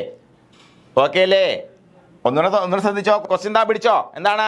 The soft palate is structure that separates mouth cavity from pharynx അല്ലേ? മൗത്ത് ക്യാവിറ്റിയെയും ഫാരിങ്സിനെയും തമ്മിൽ വേർതിരിക്കുന്ന സ്ട്രക്ചർ ഏതെന്ന് ചോദിച്ചാൽ മക്കളെ ഉത്തരം ഇതാണ് സോഫ്റ്റ് പാലറ്റ്. ഓക്കെ അല്ലേടാ? ഓക്കെ അല്ലേ? ഇത് സെപ്പറേറ്റ് ചെയ്തൊരു കർട്ടൻ പോലെ സൂക്ഷിക്കുന്നു എക്സെപ്റ്റ് ഡ്യൂറിങ് സ്വാളോയിങ് അല്ലേ? ഞാൻ നേരത്തെ പറഞ്ഞു. കുടിച്ചാക്കി നോക്ക. അതുവരെ എന്താണ് ഈ പറഞ്ഞ സാധനം ഒരു കർട്ടൻ പോലെ അകത്ത് അടഞ്ഞു കിടന്നെങ്കിൽ കൂടിയും നമ്മളൊരു സാധനം കഴിച്ചപ്പോഴത്തേക്ക് മാത്രമേ തുറന്നില്ലേ? യെസ്, അതുപോലെ it let's like a curtain between mouth and pharynx അല്ലേ? എന്താണ് സോഫ്റ്റ് വാലറ്റ് എന്ന് മനസ്സിലായി? സോഫ്റ്റ് വാലറ്റിന്റെ ഫംഗ്ഷൻ എന്താണെന്ന് മനസ്സിലായി അല്ലേ? എന്താണ്? ടു സെപ്പറേറ്റ് ബിറ്റ്വീൻ എന്താണ്? നമ്മുടെ മൗത്തിനെയും അതുപോലെ ഫാരിങ്സിനെയും വേർതിരിച്ച് നിർത്തുക എന്നുള്ളതാണ്. അല്ലെങ്കിൽ to act like a curtain in between mouth and pharynx അല്ലേ? ഇതാണ് സോഫ്റ്റ് വാലറ്റിന്റെ ഫംഗ്ഷൻ. മറന്നല്ലോ? കൃത്യമായിട്ട് മനസ്സിലായില്ലേ? കൃത്യമായിട്ട് നമുക്ക് തൊട്ടറിഞ്ഞ് കണ്ട് പഠിച്ചു പോകാൻ പറ്റുന്ന ഭാഗമാണ് മൗത്ത്. താഴോട്ട് ചെല്ലുമ്പോൾ കുറേയൊക്കെ നമുക്ക് ഊഹിച്ചെടുത്തേ പറ്റത്തുള്ളൂ. ഊഹിച്ചെടുക്കാൻ നിങ്ങൾ തയ്യാറായി കഴിഞ്ഞാൽ ഓർമ്മ നിൽക്കുന്ന തരത്തിലുള്ള കാര്യങ്ങൾ പറഞ്ഞു തരാനും നിങ്ങളുടെ മെമ്മറിയെ ബൂസ്റ്റ് ചെയ്യാനും ഞാൻ തയ്യാറാണ്. ഓക്കെ അല്ലേടാ? ഓക്കെ. അപ്പം നമുക്കടുത്ത് ടങ് നോക്കാം. Tongue is the main organ of prehension in cattle. കാറ്റിലിന്റെ മെയിൻ ഓർഗൻ ഓഫ് പ്രിഹെൻഷൻ. എന്താ prehension? Prehension is the act of getting food in to the mouth. നേരത്തെ പറഞ്ഞ കാര്യമാണല്ലേ? എന്താണ്? Act of getting food in to the mouth. വെളിയിൽ ഇങ്ങനെ എന്താണ് നമ്മുടെ ഈ പുല്ലിങ്ങനെ കിടന്നാൽ അതിന് കഴിക്കാൻ പറ്റുമോ? ഇല്ലല്ലേ? ആടെങ്ങനെ കഴിക്കുന്നത്? ആട് ഇങ്ങനെ കടിച്ച് മുറിച്ചാൽ കഴിക്കുന്നത് അല്ലേ? പല്ല് കൊണ്ടിങ്ങനെ പുല്ലിങ്ങനെ നിൽക്കും, ആട് മൂളോടെ കടിച്ചോണ്ടങ്ങ് പോകും. പക്ഷേ അങ്ങനെയല്ല പശു കടിക്കുന്നത്. പശു നാവ് കൊണ്ട് അല്ലേ മുകളിലുള്ള കതിരിനെ ഒന്ന് ചുറ്റി പിടിച്ചിട്ട് വലിച്ചെടുത്തിട്ട് കടിച്ചങ്ങ് മുറിക്കുക ചെയ്യുന്നത് അല്ലേ? അല്ലാതെ മൂളോടെ കടിച്ചെടുക്കല്ലോ. യെസ്. നമുക്ക് പശുവിനെ സംബന്ധിച്ചിടത്തോളം കാറ്റിലിനും ബഫല്ലോയ്ക്കും ദ മെയിൻ ഓർഗൻ ഓഫ് പ്രിഹെൻഷൻ എന്ന് പറഞ്ഞാൽ ഇത് മാത്രമല്ല കേട്ടോ. എന്താണ്? പല്ലൊക്കെ ഓർഗൻ ഓഫ് പ്രിഹെൻഷൻ എന്ന് പറയാം. ദ മെയിൻ ഓർഗൻ ഓഫ് പ്രിഹെൻഷൻ എന്ന് പറയുമ്പോൾ ഏതാണ്? ടങ് ആണ്. ചോദിക്കും കേട്ടോ, അത് ചോദിച്ചിട്ടുണ്ടേ. അവനാണ് ചുവപ്പ് കളർ ഇട്ടേക്കുന്നത്. എന്താണ്? Main organ of prehension in case of cattle ഏതാ മക്കളെ? ടങ് ആണ്. Tongue in cattle. പ്രിഹെൻഷൻ എന്താണ്? എന്താ prehension? Prehension is the act of getting food in to the mouth. നമ്മളെ സംബന്ധിച്ച് എന്താ മെയിൻ പ്രിഹെൻഷൻ ഓർഗൻ? നമ്മുടെ കൈകളാണല്ലേ? ഓക്കെ, നോക്കാം. പ്രിഹെൻസൈൽ ഓർഗൻ ഇൻ ക്യാറ്റിൽ എന്ന് ചോദിക്കാം. ഏതാ? ടങ് ആണ് ഉത്തരം. ചോദിക്കും കേട്ടോ, ഇത് ചോദിക്കും. ഇത് പഠിക്കാതെ പോവല്ലേ നിങ്ങൾ? പോവരുത്, ദുഃഖിക്കും. എന്താണ് പ്രിഹെൻഷൻ എന്ന് വെച്ചാൽ ഉറക്കത്തിൽ വേണമെങ്കിലും ചാടി അടിച്ച് പറഞ്ഞ പ്രിഹെൻഷൻ എന്താണെന്ന് പറഞ്ഞിരിക്കാം. എന്താണ് പ്രിൻസിപ്പിൾ? എന്താണ്? The act of getting food in to the mouth. കഴിക്കാൻ വേണ്ടി ആഹാരത്തിന് വായിലെത്തിക്കുന്ന പരിപാടി, അതാണ് പ്രിഹെൻഷൻ. മറക്കരുതിനി. ഇത് കേൾക്കുന്ന ഒരാൾ മറക്കരുത് കേട്ടോ, പ്രിഹെൻഷൻ മറന്നു പോകരുത്, മുമ്പേ ചോദിച്ചിട്ടുണ്ട്. ഓക്കെ, നോക്കാം. On the surface of the tongue there is number of finger like positions called പാപ്പിലെ. നേരത്തെ നമ്മൾ പഠിച്ചു അല്ലേ, പാപ്പിലെ എവിടെയുണ്ടെന്ന് പഠിച്ചു. ഇതാ ഈ പറഞ്ഞ കവിളിന്റെ ഭാഗത്ത് ഉണ്ടെന്നൊക്കെ പഠിച്ചു. അതുപോലെ എവിടെയുണ്ടെന്ന് ഞാൻ അപ്പോഴേ പറഞ്ഞു. എന്താ? നാവിന്റെ ഉപരിതലത്തിലും പ്രതലത്തിലും എന്തുണ്ട് മക്കളെ? പാപ്പിലെ ഉണ്ടെന്നുള്ള കാര്യം ഞാൻ പറഞ്ഞ് ചോദിച്ചിട്ടുണ്ട് കേട്ടോ. എന്താണ് നാവിന്റെ മുകളിൽ കാണപ്പെടുന്ന എന്താ? ന്യൂമറസ് ഫിംഗർ ലൈക്ക് പ്രൊജക്ഷൻ എന്ന് വിളിക്കുന്നത് ചോദിച്ചാൽ എന്താണ്? പാപ്പിലെ. ടേസ്റ്റ് ബഡ് എവിടെയാണ് കാണപ്പെടുന്നത് ചോദിച്ചാൽ എവിടെയാണ്? പാപ്പിലയില്. നമുക്കും ഉണ്ട് ആ പാപ്പിലെ നാവില് അല്ലെ? ഉണ്ട്, നമുക്ക് നാവിൽ പാപ്പിലുണ്ട്. എവിടെയില്ല? കവിളിലും അവിടെയൊന്നും അതിന്റെ ആവശ്യമില്ല. നാവിലുണ്ട് നമുക്ക് പാപ്പിലെ. പക്ഷെ നമ്മുടെ നാവിലെ പാപ്പില ഇത്രയും സ്ട്രോങ് അല്ല, ഇത്രയും ഒരു പ്രിഹെൻസൈൽ ആയിട്ടുള്ള നിൽക്കേണ്ട കാര്യം നമുക്കില്ല അല്ലേ? എന്നാലും നമുക്ക് കുഞ്ഞു എന്തുണ്ട്? പാപ്പിലേസ് ഉണ്ട്. നമ്മുടെ ടേസ്റ്റ് ബഡുകൾ ഏതിലായിരിക്കുന്നേ? ഈ പറഞ്ഞ പാപ്പിലയിലായിരിക്കുന്നേ. ചോദിക്കാം, ടേസ്റ്റ് ബഡ്സ് ആർ ഫൗണ്ട് എവിടെയാണ് ഇരിക്കുന്നതെന്ന് ചോദിക്കാം. എവിടെ ഇരിക്കും? നാവിലുള്ള പാപ്പിലേസിൽ, അല്ലെങ്കിൽ ഫിംഗർ ലൈക്ക് പ്രൊജക്ഷൻസ് ആയിട്ടുള്ള പാപ്പിലേസിലാണ് എന്ത് കാണപ്പെടുക? ഈ പറഞ്ഞ സാധനങ്ങൾ കാണപ്പെടുക. ഇനി മറ്റൊരു സുപ്രധാനമായിട്ടുള്ള പോയിന്റ് നോക്കാം. എന്താണ്? നമ്മുടെ ഈ നാവിനെ നമ്മുടെ ഫ്ലോർ ഓഫ് ദ മൗത്തുമായിട്ട് അറ്റാച്ച് ചെയ്യുന്ന ഒരു ഫോൾഡ് ഓഫ് മ്യൂക്കസ് മെമ്പറൈൻ ഉണ്ട്. ടീത്തിലോട്ട് എത്തിയില്ലല്ലേ? ഓക്കെ, അതിന്റെ പറയുന്ന പേരാണ് ഫ്രീനം ലിങ്ക് അല്ലെ? ഫ്രീനം ഫ്രെനിലം എന്നൊക്കെ പറയും. എന്താണ്? ഫ്രീനം ലിങ്ക് അല്ലെങ്കിൽ ഫ്രെനിലം എന്നൊക്കെ പറയും. നമുക്ക് ഇത് കാണണമെന്നുണ്ടെങ്കിൽ നാവ് ഇതേത് ഇങ്ങനെ പിടിച്ചു നോക്കിയാൽ അപ്പം അടിയിലൊക്കെ കെട്ടില്ലേ നാവിൻ്റെ, അത് നമ്മൾ സാധാരണ പിടിക്കുമ്പോഴത്തേക്കും നാവ് കിടക്കുമ്പോഴത്തേക്കും ഇങ്ങനെ ചുരുങ്ങി കിടക്കുന്ന ഒരു mucus membrane, fold of mucus membrane ഉണ്ട്. അതിനെന്ന് വിളിക്കും? ഫ്രീനം ലിങ്ക് അല്ലെങ്കിൽ ഫ്രെനിലം എന്നൊക്കെ വിളിക്കും അല്ലേ? ചോദ്യം ഇതാണ്, fold of mucus membrane that attaches tongue to the floor of the mouth എന്ന് ചോദിക്കും. അപ്പോൾ എന്താ ഉത്തരം? ഫ്രെനിലം ലിങ്ക് അല്ലെങ്കിൽ ഫ്രെനിലം എന്നൊക്കെ വിളിക്കുന്ന സാധനം. ഓപ്ഷനിൽ അങ്ങനെ കണ്ടു കഴിഞ്ഞാൽ അതാണ് എൻ്റെ ഉത്തരം അല്ലേ? ചോദിക്കുന്ന ചോദ്യങ്ങൾ ഇപ്പോഴേ പറഞ്ഞ് മനസ്സിലാക്കി കയറ്റിയാ പോകുന്നേ. അതുകൊണ്ട് നിങ്ങളിത് കണ്ടിരിക്കുക എന്നുള്ളത് വളരെ ഇമ്പോർട്ടൻ്റ് ആണ്. ക്ലാസ് കണ്ടിരിക്കുക വളരെ ഇമ്പോർട്ടൻ്റ്. ക്ലാസ് കാണാൻ സമയം കിട്ടാത്തവൻ കേട്ടിരിക്കുക. ഒന്നിലധികം തവണ കേൾക്കാൻ പറ്റുന്നവൻ അങ്ങനെ കേൾക്കുക. അങ്ങനെ കേട്ട് പഠിച്ച ഒത്തിരി പേരുണ്ട്. നിങ്ങൾ ഒരുപാട് പേരെ കാണിച്ചിട്ടുണ്ട്. നമ്മുടെ കഴിഞ്ഞ കണ്ണൂർ ജില്ലയിലെ 1ാം റാങ്ക് മേടിച്ചുള്ള അജേഷിനെ സംബന്ധിച്ച് പറയുമ്പോഴത്തേക്കും ഒരുപാട് പേർക്ക് പ്രചോദനമാകാൻ പോകുന്നൊരു സ്റ്റോറിയാണ് അജേഷിൻ്റെ. അപ്പോൾ അദ്ദേഹത്തെ സംബന്ധിച്ചോളം അദ്ദേഹം ഈ പരീക്ഷയ്ക്ക് വേണ്ടി പഠിക്കുമ്പോൾ നിങ്ങൾക്ക് എല്ലാവർക്കും അറിയാം, പോസ്റ്റ് കോവിഡ് സമയത്ത് ഒരു സർക്കാർ ആശുപത്രിയുടെ അവസ്ഥ എന്താണെന്നുള്ള കാര്യം നമുക്കറിയാം. യുദ്ധക്കളം അല്ലേ? അപ്പോൾ നമ്മുടെ തിരുവനന്തപുരം ജില്ലയിൽ നമ്മുടെ MCH മെഡിക്കൽ കോളേജ് ഹോസ്പിറ്റൽ എന്തായി? റഫറൽ ഹോസ്പിറ്റലായി ഒരുപാട് കാലം മുന്നേ. റഫറൽ ഹോസ്പിറ്റൽ ആയതുകൊണ്ട് തന്നെ ഡയറക്റ്റ് OP ഉള്ള ഒരു ഹോസ്പിറ്റലാണ്, ഏറ്റവും വലിയ ഹോസ്പിറ്റലാണ് നമ്മുടെ GH. ആ GH-ൽ ടെക്നീഷ്യനായിട്ട് വർക്ക് ചെയ്തുകൊണ്ടിരിക്കുന്ന സമയത്താണ് നമ്മുടെ ലൈഫ് സ്റ്റോക്ക് ഇൻസ്പെക്ടർ പരീക്ഷ വിളിക്കുന്നത്. അത് നോക്കുക, പോസ്റ്റ് കോവിഡ് സമയം അല്ലേ? കോവിഡൊക്കെ കഴിഞ്ഞു, ആൾക്കാർ ഇങ്ങനെ നിറഞ്ഞ ആശുപത്രികളൊക്കെ ഒരു വല്ലാത്തൊരു സിറ്റുവേഷനിൽ നിൽക്കുന്ന സമയം, 24 മണിക്കൂറിൽ കൂടുതൽ ഡ്യൂട്ടി എടുക്കാൻ നിർബന്ധിതനായിട്ടുള്ള സമയം. നമുക്ക് ചിന്തിക്കാൻ പറ്റും 24 മണിക്കൂർ കൂടുതൽ ഡ്യൂട്ടി? ചിന്തിക്കാൻ പറ്റൂല അല്ലേ? നമുക്ക് 8 മണിക്കൂർ കഴിഞ്ഞാൽ നമുക്ക് വിശ്രമം വേണം. പോട്ടെ, 16 മണിക്കൂർ ഡ്യൂട്ടി, 24 മണിക്കൂർ കൂടുതൽ ഡ്യൂട്ടി. അതിൻ്റെ ഇടയ്ക്ക് അവൻ പഠിച്ച് 1ാം റാങ്ക് മേടിച്ചെന്നുള്ളതാണ്. മിടുക്കനാണ് നമ്മുടെ അജേഷ്. പുള്ളിയുടെ ഇൻ്റർവ്യൂ ഉണ്ടാവും, ഇൻ്റർവ്യൂ നിങ്ങൾ കണ്ടു നോക്കണം. പുള്ളി എന്ന് പറയുമ്പോഴത്തേക്കും ക്ലാസ് കേട്ട് അതായത് നമ്മൾ യാത്രക്കിടയിലും അതുപോലെ വെറുതെ ഇരിക്കുന്ന സമയമില്ല, മറ്റുള്ള കാര്യങ്ങൾക്ക് എപ്പോഴൊക്കെ കേൾക്കാൻ സമയമുണ്ടോ ആ സമയത്ത് കേൾക്കാൻ ഇവൻ തയ്യാറായി എന്നുള്ളതാണ്. മാത്രമല്ല ഓരോ ക്ലാസ്സും കഴിഞ്ഞ് വരുമ്പോഴത്തേക്കും ആ ക്ലാസ്സുമായി ബന്ധപ്പെട്ട് തിരിച്ചും മറിച്ചും ക്വസ്റ്റ്യൻസ് ചോദിച്ചുള്ള പരീക്ഷ ഉണ്ടാവും. ഇത് ഈ പറഞ്ഞ സാധനം എല്ലാം ക്വസ്റ്റ്യനാണ്. ഇതെല്ലാം കഴിഞ്ഞ് നിങ്ങൾക്ക് ക്വസ്റ്റ്യൻ കിട്ടും, പരീക്ഷ കിട്ടും. ആ പരീക്ഷ നിങ്ങളെ കൊണ്ട് റിപ്പീറ്റ് ചെയ്ത് എഴുതിക്കുന്നൊരു പരിപാടി ഇവിടെ ഉണ്ട്. റിപ്പീറ്റ് ചെയ്യുക. Repetition makes perfect. ഞാൻ പറഞ്ഞുതരാം. അപ്പോൾ റിപ്പീറ്റേഷൻ ചെയ്താലേ നമ്മൾ രക്ഷപ്പെടത്തുള്ളൂ. അതൊക്കെ ഞാൻ പറഞ്ഞുതരാം. അവിടെ നിൽക്കട്ടെ. അങ്ങനെ പഠിച്ച് ഈ ഒരു സിറ്റുവേഷനിലും 1ാം റാങ്ക് മേടിച്ചെന്ന് പറഞ്ഞാൽ അവൻ മിടുക്കനാണ്. അവർ ഓരോരുത്തരും സ്വീകരിച്ചിട്ടുള്ള ശൈലികൾ എന്തൊക്കെയാണെന്ന് നിങ്ങൾക്ക് പറഞ്ഞു തരും. ആ ശൈലികളൊക്കെ നിങ്ങൾക്ക് അഡോപ്റ്റ് ചെയ്യാം കേട്ടോ. അതിനനുസരിച്ച് മുന്നോട്ട് പോകണേ. അപ്പോൾ ഞാൻ പറഞ്ഞു വന്ന പോലെ ഓരോ പോയിന്റും നിങ്ങളോട് പറഞ്ഞു തരാണ്. നിങ്ങൾ ക്ലാസ് കൃത്യമായിട്ട് കാണുക, പരീക്ഷ കൃത്യമായിട്ട് എഴുതുക, ഒന്നിലധികം തവണ എഴുതി റിവൈസ് ചെയ്യുക. ഇതാണ് നമ്മുടെ വിജയത്തിലേക്കുള്ള വഴി. അല്ലാതെ വേറെ കുറുക്കു വഴികളൊന്നുമില്ല തന്നെ. ഓക്കെ അല്ലേ പറഞ്ഞത്? അപ്പോൾ ടങ്ങിനെ കുറിച്ച് പഠിച്ചു. എന്താണ് ടങ്ങിനെ കുറിച്ച് പഠിച്ചത്? ടങ്ങിന്റെ മുകളിൽ പാപ്പില ഉണ്ടെന്നും ടേസ്റ്റ് ബഡ് പാപ്പിലയിലാണെന്നും ടങ്ങാണ് the most important prehensile organ എന്ന് പഠിച്ചു. അതുപോലെ ഫ്രണ്ടിലൻ ലിങ്ക് വെച്ചിട്ടാണ് നമ്മൾ ടങ്ങിനെ എവിടെ ഒരു മ്യൂക്കസ് മെമ്പറൈൻ ഉണ്ട്, അത് വെച്ചിട്ടാണ് നമ്മൾ ടങ്ങിനെ അറ്റാച്ച് ചെയ്തിരിക്കുന്നത് പഠിച്ചു. ഇനി എന്താ? Teeth R hard white or yellowish white structures which project from the alveoli or socket off the Jose. എന്താണ് ടീത്തിനെ കുറിച്ചൊരു ഡെഫിനിഷൻ പറഞ്ഞിരിക്കുന്നത്? എന്താണ്? നല്ല കട്ടിയുള്ള സാധനമാണ് ടീത്ത് എന്ന് പറഞ്ഞിരിക്കുന്നു. നമുക്ക് എല്ലാവർക്കും അറിയാം നമ്മുടെ ശരീരത്തിൽ ഏറ്റവും കട്ടിയുള്ള സബ്സ്റ്റൻസ് എന്ന് പറയുന്നത് എന്താണ്? ഇനാമലാണെന്ന് നമുക്കറിയാം, അറിയാലോ അല്ലേ? Teeth are the hard white or അല്ലെങ്കിൽ യെല്ലോയിഷ് വൈറ്റ് സ്ട്രക്ചേഴ്സ് എന്ത് ചെയ്യുന്നു which project from the alveoli or sockets അല്ലേ? ഈ ആൽവിയോളൈ ഓർ സോക്കറ്റ്സ് എന്ന് പറയുമ്പോഴത്തേക്ക് എന്താണ്? ജോസിൽ കാണപ്പെടുന്ന അപ്പർ ജോയിലും ലോവർ ജോയിലും കാണപ്പെടുന്ന ടീത്ത് ഇരിക്കുന്ന ഈ പല്ലിരിക്കുന്ന കുഴികളെയാണ് നമ്മൾ എന്ന് വിളിക്കുക? ആൽവിയോളൈ അല്ലെങ്കിൽ സോക്കറ്റ് എന്ന് വിളിക്കുക അല്ലേ? They R organs of prehension അല്ലേ? അവ എന്താണ്? ഓർഗൻസ് ഓഫ് പ്രിഹെൻഷൻ കൂടെയാണ്. നമ്മളെ സംബന്ധിച്ചിടത്തോളം നമ്മൾ പല്ല് കൊണ്ട് കടിച്ച് ഒരു പഴം എടുത്തു കഴിഞ്ഞാൽ എങ്ങനെ നമ്മൾ ആവശ്യത്തിന് എടുക്കുന്നേ? കൈ മാത്രമല്ല, നമ്മുടെ മറ്റൊരു ഓർഗൻ ഓഫ് പ്രിഹെൻഷനാണ് പല്ല് അല്ലേ? എടുത്തിട്ട് ഒരു കടി കടിക്കും അല്ലേ? അല്ലാതെ കയ്യിലൊരു പഴമുണ്ട് മൊത്തം കുത്തിക്കയറ്റിയാണ് അല്ല. അപ്പോൾ എന്ത് ഓർഗൻ ഓഫ് പ്രിഹെൻഷൻ ആണ് അല്ലേ? എന്തിൻ്റെ? നമ്മളെ മാത്രമല്ല, ക്യാറ്റിലിൻ്റെയും ഓർഗൻ ഓഫ് പ്രിഹെൻഷൻ. പക്ഷേ പ്രിൻസിപ്പൽ ഓർഗൻ ഓഫ് പ്രിഹെൻഷൻ എന്ന് പറഞ്ഞാൽ ക്യാറ്റിൽ ഏതാണ്? ടങ്ങാണ്. അതായത് ഈ നാവ് വളച്ച് നമ്മുടെ ഗ്രാസിനെ ഒന്ന് ഹോൾഡ് ചെയ്തിട്ട് വായിലേക്ക് എത്തിച്ചു കഴിഞ്ഞാൽ അത് കടിച്ചു മുറിക്കുക എന്നുള്ള രണ്ടാമത്തെ പ്രിഹെൻസൈൽ ടെക്നിക്കാണ് അല്ലേ? കടിച്ചു മുറിക്കുക എന്ന രണ്ടാമത്തെ പ്രിഹെൻസൈൽ ടെക്നിക്ക്. അപ്പോൾ എന്താണ്?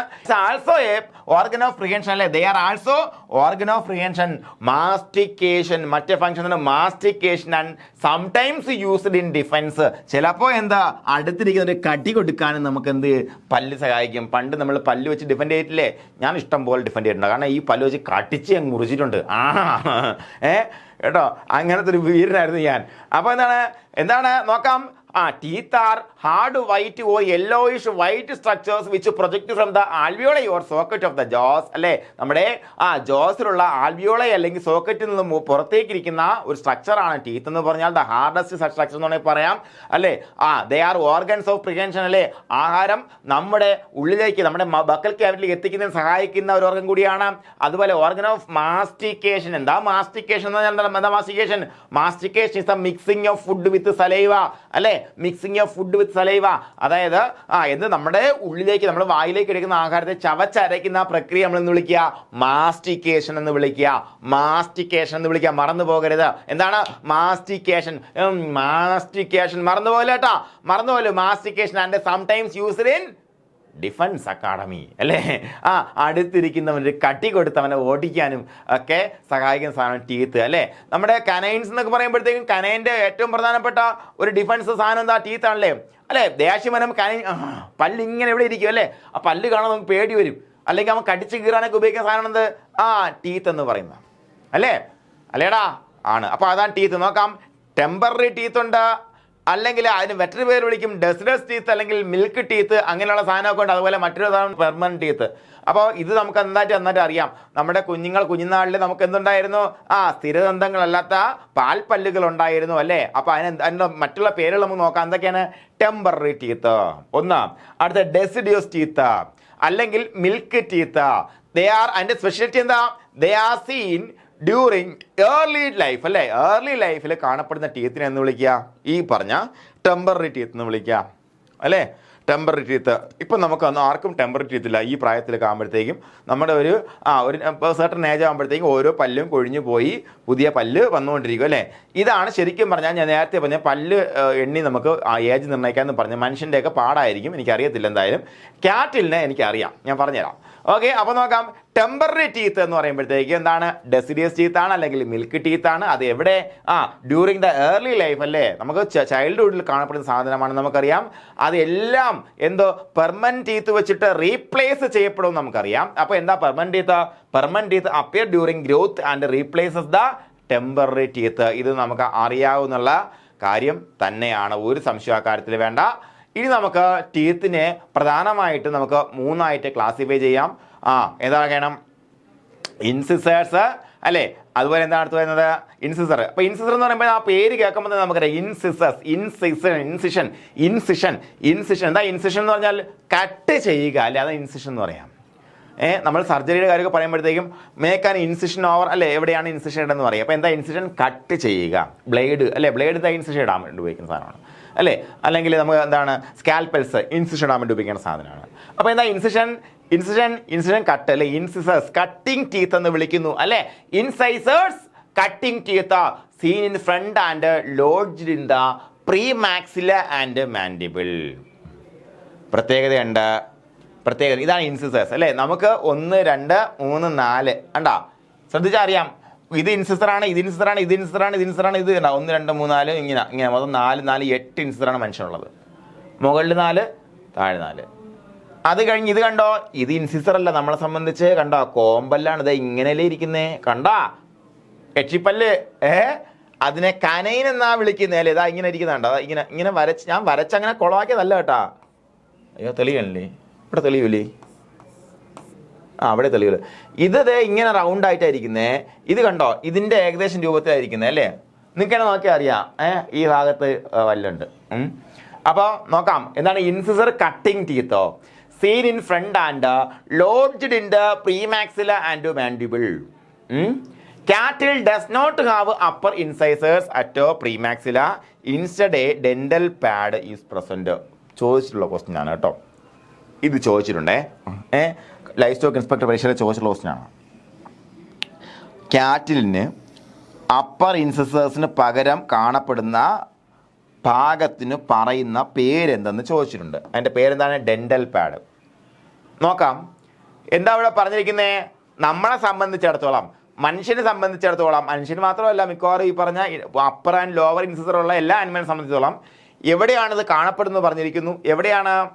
മുകളിലാണെന്നുണ്ടെങ്കിൽ പ്രീമാക്സില എന്ന് പറയുന്ന ഒരു ബോണിലാണ് ഈ ഇൻസിസേഴ്സ് കാണപ്പെടുന്നത്. ഇവിടെ നിങ്ങൾക്കത് സ്കള്ളിൻ്റെ പഠിക്കാനില്ല, അല്ലെങ്കിൽ ഞാനിപ്പോൾ അത് കാണിച്ചു തന്നേനെ, വെറുതെ നമ്മളത് പഠിച്ചു പോകണ്ട പോട്ടെ. എന്തായാലും upper incisors are present in premaxilla എന്ന് പറഞ്ഞിട്ട് ബോണുണ്ട് ഈ ഫ്രണ്ട് ഭാഗത്ത്. ഓക്കെ. ലോവർ ഇൻസിസർ എവിടെയാണ്? മാൻഡിബിളിൽ.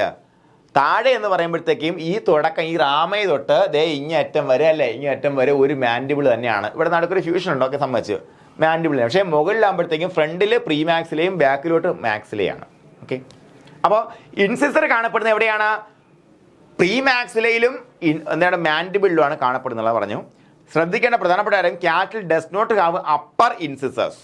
അപ്പർ ഇൻസിസർ ക്യാറ്റിലിനില്ല. നമ്മൾ ഈ കാണപ്പെടുന്ന ഈ ചട്ടിപ്പല്ലി ക്യാറ്റിലിന് ഇല്ല. അതിന് പകരം ഒരു ഡെൻ്റൽ പാഡാണ് കാണപ്പെടുന്നത്. നിങ്ങൾക്ക് അതിൻ്റെ പടം ഞാൻ കാണിച്ചു തരാം കേട്ടോ. പടം ഞാൻ കാണിച്ചു തരാമേ. അത് പിന്നെ ഞാൻ കാണിച്ചു തരാം. നിങ്ങൾക്കത് അറിയാമല്ലോ. നിങ്ങൾ പൊന്നിച്ച് നോക്കിയാൽ ചില തമാശ കാണിക്കുന്ന പടത്തിലൊക്കെ തമാശയായിട്ടൊക്കെ നമ്മുടെ ഈ പറഞ്ഞ ക്യാറ്റിലിൻ്റെ വായൊക്കെ ഇങ്ങനെ പൊളിച്ച് ഇങ്ങനെ ചിരിച്ചുകൊണ്ടിരിക്കുന്നത് നമ്മൾ കാണിക്കില്ല. എനിക്ക് അങ്ങനെ ചിരിയൊന്നും ക്യാറ്റിൽ ചിരിക്കാൻ വരുന്നത് കാരണം വേറെ ഒന്നും കൊണ്ടല്ല. എന്താണ്? മുകളിൽ ഇൻസിസർ ഇല്ലാത്തതുകൊണ്ടാണ്. ഓക്കെ. അപ്പോൾ എന്തായാലും ക്യാറ്റിലിന് മുകളിൽ എന്തില്ല? ഈ കാണുന്ന പോലെ ഉളിപ്പല്ലുകളില്ല. ഉളിപ്പല്ലില്ല. ഉറപ്പാണ് ആ കാര്യത്തിൽ? സംശയമില്ലല്ലോ. സംശയമില്ല, ഉറപ്പാണ്. ഉളിപ്പല്ല് ക്യാറ്റിലിന് ഇല്ല. എവിടെ? മുകളിൽ കാണപ്പെടുന്ന ഉളിപ്പല്ലില്ല, താഴെയുണ്ട്. ഇതുണ്ട് കേട്ടോ. അതുണ്ട്. ഓക്കെ. അപ്പൊ അതിന് പകരം കാണപ്പെടുന്ന സ്ട്രക്ചറിന് പറയുന്ന പേരെന്താ മക്കളെ? Dental pad. അങ്ങോട്ട് ചേർത്ത് വെച്ചാണ് ഈ പുല്ലിന് ഇങ്ങനെ കട്ട് ചെയ്ത് എടുക്കുന്നത്. കണ്ടോ? ഇങ്ങനെ പിടിച്ചിട്ട് ഇവിടെ പല്ലാണെങ്കിൽ ഇത് കട്ട് ചെയ്യാൻ പാടില്ലേ? നിങ്ങൾ ആലോചിച്ച് നോക്കിയാണ്. മനസ്സിലായാ? ഇവിടെ മുകളിലും താഴെയും പല്ലാണെന്നുണ്ടെങ്കിൽ പുല്ലിനെ ഇങ്ങനെ കട്ടിയെടുക്കാൻ പാടില്ലേ? കാരണം എന്താ? ഇതിനിടയ്ക്ക് പുല്ലിങ്ങനെ ചളങ്ങിപ്പോവും. അത് ഡെൻ്റൽ പാഡ് നല്ല സ്ട്രോങ് ആയിട്ട് ഡെൻ്റൽ പാഡ് ആകുമ്പോൾ അങ്ങോട്ട് ചേർത്ത് വെച്ചൊരു ഒറ്റ മുറിപ്പാണ്, അങ്ങനെ അങ്ങ് മുറിഞ്ഞു പോകും. ഓക്കെ. അപ്പോൾ ഡെൻ്റൽ പാഡ് ശ്രദ്ധിക്കുക. ഇൻസിസർ ക്യാറ്റിലിന് ഫ്രണ്ടിൽ അപ്പർ ഇൻസിസർ ഇല്ല, താഴെ മാത്രമേ മാൻഡിബിൾ മാത്രമേ ഇൻസിസർ ഉള്ളൂ. മാൻഡിബിൾ താടിയലിൽ മാത്രമേ ഇൻസിസർ ഉള്ളൂ. പ്രീമാക്സിലയിൽ അതിന് പകരം കാണപ്പെടുന്ന ഭാഗം ഏതാ? ഡെൻ്റൽ പാഡാണ്. മറന്നു പോകരുത് കേട്ടോ, ഡെൻ്റൽ പാഡ്. ഓക്കെ. അതുപോലെ നോക്കാം കനൈൻസ്. കനൈൻ ടീത്ത് എന്ന് പറയുമ്പോഴത്തേക്കും പ്ലേസ്ഡ് ബിഹൈൻഡ് ദ ഇൻസിസർ. ക്യാറ്റിലിന് കനൈൻ ടീത്ത് ഇല്ല. ക്യാറ്റിലിന് എന്തില്ല? ഇതുപോലെ കാണപ്പെടുന്ന കനൈൻ ടീത്ത് ക്യാറ്റിലിന് ഇതുമില്ല. അതുകൊണ്ട് തന്നെ നമുക്കൊരു ക്യാറ്റിലിൻ്റെ വായ പിടിച്ച് പൊളിക്കണമെന്നുണ്ടെങ്കിൽ ഇങ്ങനെ ഒരു കൈയിട്ട് കഴിഞ്ഞാൽ സുഖമായിട്ട് പിടിച്ച് പൊളിക്കാം അല്ലേ? അങ്ങനെ പിടിച്ച് പൊളിച്ചതിന് ശേഷം നേരെ നമ്മൾ കൈയിട്ട് കഴിഞ്ഞാൽ കടിച്ചു കഴിഞ്ഞാൽ പണി കിട്ടും. കാര്യം അത്ര ഷാർപ്പായിട്ടുള്ള ഇൻസിസറാണ് താഴെയുള്ളത്. മുകളിൽ നല്ല സ്ട്രോങ് ഡെൻ്റൽ പാഡും ഉണ്ട്. കൈയിടുമ്പോൾ സൈഡിൽ നിന്ന് തന്നെ ഇടുക. സൈഡിൽ കൂടെ മാത്രമേ ഇടാൻ പാടുള്ളൂ. നോക്കാം കാനൈൻസോ. ഇനി നമുക്ക് നോക്കാം ചീക്ക് ടീത്തോ. ചീക്ക് ടീത്ത് നമുക്കുണ്ട്, ആനിമൽസിനുണ്ട് അല്ലേ? ഉണ്ട്. അപ്പോൾ നോക്ക്, അതിന് നമ്മൾ പ്രീമോളാർ എന്നും കണ്ടോ. ഇവിടെ ഈ മഞ്ഞ കളറിൽ അടിക്കുന്ന സാധനമല്ല എന്താണ്? ഇൻസിസറാണ്. ഈ നീല കളറിൽ കാണുന്ന സാധനം എന്താണ്? കനൈനാണ്. കനൈൻ ടീത്ത് അല്ലേ? കോമ്പല്ലാണ്.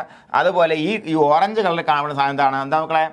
പ്രീ മോളാസ് ആണ്. അതുപോലെ ഈ ബ്ലൂ കളറിൽ ആ ലൈറ്റ് ബ്ലൂ കളറിൽ കാണപ്പെടുന്ന സാധനങ്ങളെ മോളാറുകൾ എന്ന് വിളിക്കുന്നു. അപ്പോൾ ഏതൊക്കെയാ ചീക്ക് ടീത്തുകൾ? ചീക്ക് ടീത്തുകൾ എന്ന് പറഞ്ഞു കഴിഞ്ഞാൽ ഇത്രയേ ഉള്ളൂ, നമുക്ക് എന്ത് ആഹാര പദാർത്ഥം ഉണ്ടെങ്കിലും അതിനെ ഇങ്ങനെ ചവച്ച് അരയ്ക്കാൻ നമ്മളെ സഹായിക്കുന്ന സാധനമാണ് എന്ത്? ചീക്ക് ടീത്ത് എന്ന് പറഞ്ഞു കഴിഞ്ഞാൽ. ഓക്കെ അല്ലേ? Premolar or molar teeth, അതിനെ രണ്ട് നമ്മൾ എന്ന് വിളിക്കും? Collectively we called as cheek teeth അല്ലേ. എന്താണ് ചീക്ക് എന്ന് പറഞ്ഞാൽ? കവിളിലുള്ള പല്ലുകൾ എന്ന് വിളിക്കുന്നു. Placed at the sides they are grinding teeth അല്ലേ. എന്താണ് അവയുടെ ലക്ഷ്യം? എന്താണ്? അവ ഗ്രൈൻഡ് ചെയ്യുക, ഭക്ഷണത്തിനെ ഗ്രൈൻഡ് ചെയ്യുക എന്നുള്ളതാണ് അവയുടെ ലക്ഷ്യം. ഫ്രണ്ടിലുള്ള പല്ലിൻ്റെ ലക്ഷ്യം എന്ന് പറയുമ്പോൾ എന്താണ്? ഭക്ഷണം പ്രിഹെൻസ് അല്ലേ, കടിച്ചു മുറിക്കുക എന്നുള്ളതാണ്. നമ്മൾ ഏതെങ്കിലും ഭക്ഷണം ഇങ്ങനെ കഴിക്കണം അല്ലല്ലോ, ഇങ്ങനെ കടിക്കണം, ഇങ്ങനെ കടിച്ചിട്ടൊന്നുമില്ല. പഴത്തിനെ കടിച്ച് മുറിക്കൽ മാത്രമല്ല ഈ മുകളിലുള്ള ഫ്രണ്ടിലുള്ള ഇതിന് ഫംഗ്ഷൻ ഉള്ളൂ അല്ലേ. ഇറച്ചി കാണാൻ ഇങ്ങനെ വെച്ച് കടിക്കാൻ പറ്റുമോ? ഇറച്ചി അങ്ങനെ കടിക്കാൻ പറ്റില്ല, ഇങ്ങനെ സൈഡ് വെച്ച് കടിക്കാൻ പറ്റുള്ളൂ അല്ലേ. ഇവിടെ വെച്ച് കടിച്ച് ഇറച്ചി എടുക്കാൻ ഈ പല്ലിന് അത്രയ്ക്കുള്ള ശേഷിയൊന്നുമില്ല. ഇത് പഴമൊക്കെ കടിച്ച് മുറിക്കാനേ ഈ പല്ല് കൊള്ളാവുള്ളൂ. പിന്നെ അടുത്തിരിക്കുന്ന കടി കൊടുക്കാനും ഈ പല്ല് നമ്മളെ സഹായിക്കും. ഓക്കെ, അപ്പോൾ ഓരോ പല്ലിനും ഫംഗ്ഷൻ ഉണ്ട്. ഏതാണ്? ഇൻസിസിൻ്റെ ഫംഗ്ഷൻ എന്ന് പറഞ്ഞാൽ കട്ടിങ് ടീത്ത് ആണല്ലേ. നമുക്കിപ്പോൾ ഏതെങ്കിലും സാധനം ഇങ്ങനെ കടിച്ച് മുറിക്കാൻ വേണ്ടി നമ്മൾ സഹായിക്കുന്ന സാധനമാണ് ഇൻസിസർ. അതുപോലെ കനൈൻ എന്താണ്? കനൈൻ നമ്മളെ സഹായിക്കുന്നതിനാണ് പ്രധാനമായിട്ടും നമ്മുടെ ഈ പറഞ്ഞ എന്താണ് ഇറച്ചി അങ്ങനെയുള്ള സാധനങ്ങളൊക്കെ കടിച്ച് ഇങ്ങനെ കീറാനാണ് ഉപയോഗിക്കുന്ന സാധനമാണ് എന്ത് കനൈൻ. അതുപോലെ ചീക്ക് ടീത്ത് എന്ന് പറയുമ്പോൾ എന്താണ്? ഗ്രൈൻഡിങ് ടീത്താണ്. അപ്പോൾ നാരുള്ള ഭക്ഷണമാകട്ടെ മറ്റേതെങ്കിലും ഭക്ഷണ പദാർത്ഥമാകട്ടെ അവയെ ഗ്രൈൻഡ് ചെയ്ത് സൈസ് കുറയ്ക്കുന്ന ഒരു ജോലിയാണ് നമ്മുടെ ചീക്ക് ടീത്തിനുള്ളത്, അറിയാമല്ലോ. അപ്പോൾ അതിൽ ഏതൊക്കെ വരുന്നു? പ്രീ മൊളാർ ആൻഡ് മൊളാർ വരുന്നു. They are placed at the sides അല്ലേ, സൈഡുകളിലാണ് അത് പ്ലേസ് ചെയ്യപ്പെട്ടിരിക്കുന്നത്. അപ്പർ ചീക്ക് ടീത്ത് എവിടെയായിരിക്കും? മാക്സിലയിലായിരിക്കും. ലോവർ ചീക്ക് ടീത്ത് എവിടെയായിരിക്കും? മാൻഡിബിളിലായിരിക്കും എന്നുള്ള കാര്യവും നമ്മൾ ഓർത്തിരിക്കുക. അതേ നമ്മളെ സംബന്ധിച്ച് നമ്മുടെ അപ്പർ ഇൻസർ എവിടെ ഇരിക്കുന്നത്? പ്രീ മാക്സിലയിലായിരിക്കുന്നത്. ലോവർ ഇൻസർ എവിടെ ഇരിക്കുന്നത്? അത് മാൻഡിബിളിൽ തന്നെ ആയിരിക്കുന്നത് അല്ലേ. ഇത്രയും കാര്യങ്ങളാണ് പഠിച്ചത്. കൃത്യമായിട്ട് ഓർമ്മയുണ്ടെന്ന് കരുതുന്നു. ഈ ക്ലാസ് കഴിഞ്ഞിറങ്ങുമ്പോൾ ഇതിനെക്കുറിച്ച് വ്യക്തമായിട്ടുള്ള പിക്ചർ, ഒരു ചിത്രം നിങ്ങളുടെ മനസ്സിൽ ഉണ്ടാകുമോ എന്നുള്ള കാര്യത്തിൽ എനിക്ക് യാതൊരു സംശയമില്ല. ഉണ്ടാവില്ലടാ? ഉണ്ടാക്കണം കേട്ടോ, ഉണ്ടാക്കണം. ഇല്ലാത്ത ആൾക്കാരാണെങ്കിൽ അതിൽ ചിത്രം ഉണ്ടാക്കിയെടുക്കണം. ഇനി നോക്കാം ടീത്ത്. ടീത്തിനെ കുറിച്ച് കുറച്ചും കൂടെ മനസ്സിലാക്കി പോകാം. നമുക്ക് ടൂത്ത് വരച്ച് തന്നെ പഠിക്കാം കേട്ടോ. പണ്ട് തൊട്ട് വരച്ച് പഠിച്ചുകൊണ്ട് നിങ്ങൾക്ക് അതൊക്കെ ഓർമ്മയുണ്ടായിരിക്കും. ഒന്നും പറ്റിയില്ലെങ്കിൽ നിങ്ങൾക്ക് ഇപ്പോൾ ഓർമ്മയില്ല എന്നുണ്ടെങ്കിൽ നിർബന്ധമായിട്ട് നിങ്ങൾ ഈ ഒരു ടീത്ത് വരച്ച് വെക്കണം. നിങ്ങൾ പിന്നെ മറക്കുകയില്ല. അതാണ് ഞാൻ പറയുന്നത്. നോക്കാം. Each teeth has a crown, neck and root, both composed of 4 tissues. ശ്രദ്ധിക്കാം. ഒരു ടീത്തിൻ്റെ ഛേദം എടുത്തു കഴിഞ്ഞാൽ നമുക്ക് ഇങ്ങനെ എടുക്കാം. ഇങ്ങോട്ട് അങ്ങനെ ഉണ്ട്. ഇത് കട്ടിയുള്ള ഛേദമാണ് കേട്ടോ.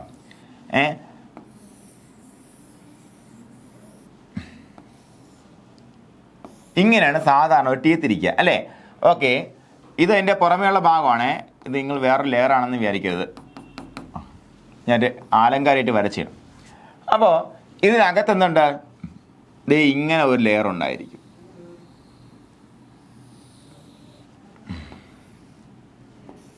ഇവിടെയും ആ ലെയർ കണ്ടിന്യൂ ചെയ്യും കേട്ടോ. ഓക്കെ, ഇനി ഇതിനകത്ത് മറ്റൊരു ലെയറും കൂടെ ഉണ്ടാകും.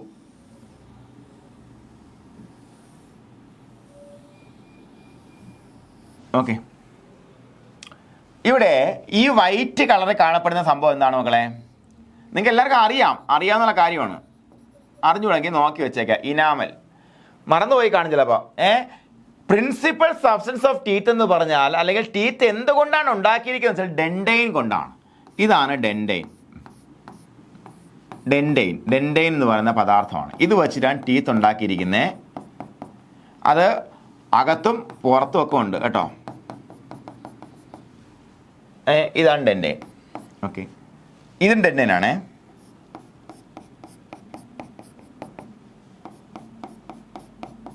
പടം ക്ലിയർ അല്ലേടാ? ഡെൻഡൈനാണ്. ഓക്കെ, അപ്പോൾ ഇനാമൽ മനസ്സിലായി. മെയിൻ ആയിട്ടുള്ള സബ്സ്റ്റൻസ് ഓഫ് ടീത്ത് എന്ന് വെച്ചാൽ ഡെൻഡൈൻ ആണെന്ന് മനസ്സിലായി. അതിനകത്ത് എന്തുണ്ട്? ഒരു പൾപ്പ് ക്യാവിറ്റി ഉണ്ടെന്നുള്ള കാര്യവും നമുക്ക് അറിയാം. നോക്കാം. Each tooth has a crown എന്ന് പറയുമ്പോൾ എന്നതാ? കിരീടം. ഈ പറഞ്ഞ ആൽവിയോളയ്ക്ക് മുകളിൽ കാണപ്പെടുന്ന ഫുള്ള് ഭാഗത്തെ ചേർത്ത ക്രൗൺ എന്ന് പറയുന്നത്. നെക്ക് എന്ന് പറയുമ്പോൾ ഈ ഭാഗം, ഈ കൂടി ചേരുന്ന ഭാഗമാണ് നെക്ക് എന്ന് പറയുന്നത് അല്ലേ. ഇതാണ് നെക്ക്. പിന്നെ എന്തുണ്ട്? റൂട്ട് ഉണ്ട് അല്ലേ. റൂട്ടുണ്ട്. ഇവിടെ തൊട്ട് ഇങ്ങോട്ടുള്ള ഭാഗത്തെ നമ്മൾ എന്ന് വിളിക്കുക റൂട്ട് എന്ന് വിളിക്കുക. വേര് അല്ലേ, റൂട്ട്. അപ്പോൾ ക്രൗൺ, നെക്ക്, റൂട്ട് നമുക്ക് മനസ്സിലായി ഏതൊക്കെയാണെന്നുള്ള കാര്യം. മുകളിൽ ഇങ്ങനെ കിരീടം പോലെ ഇരിക്കുന്ന ഭാഗം ക്രൗണ്, താഴോട്ടുള്ള ഭാഗം റൂട്ട്, അതിന് ചുറ്റാകുള്ള ഭാഗം neck. Okay.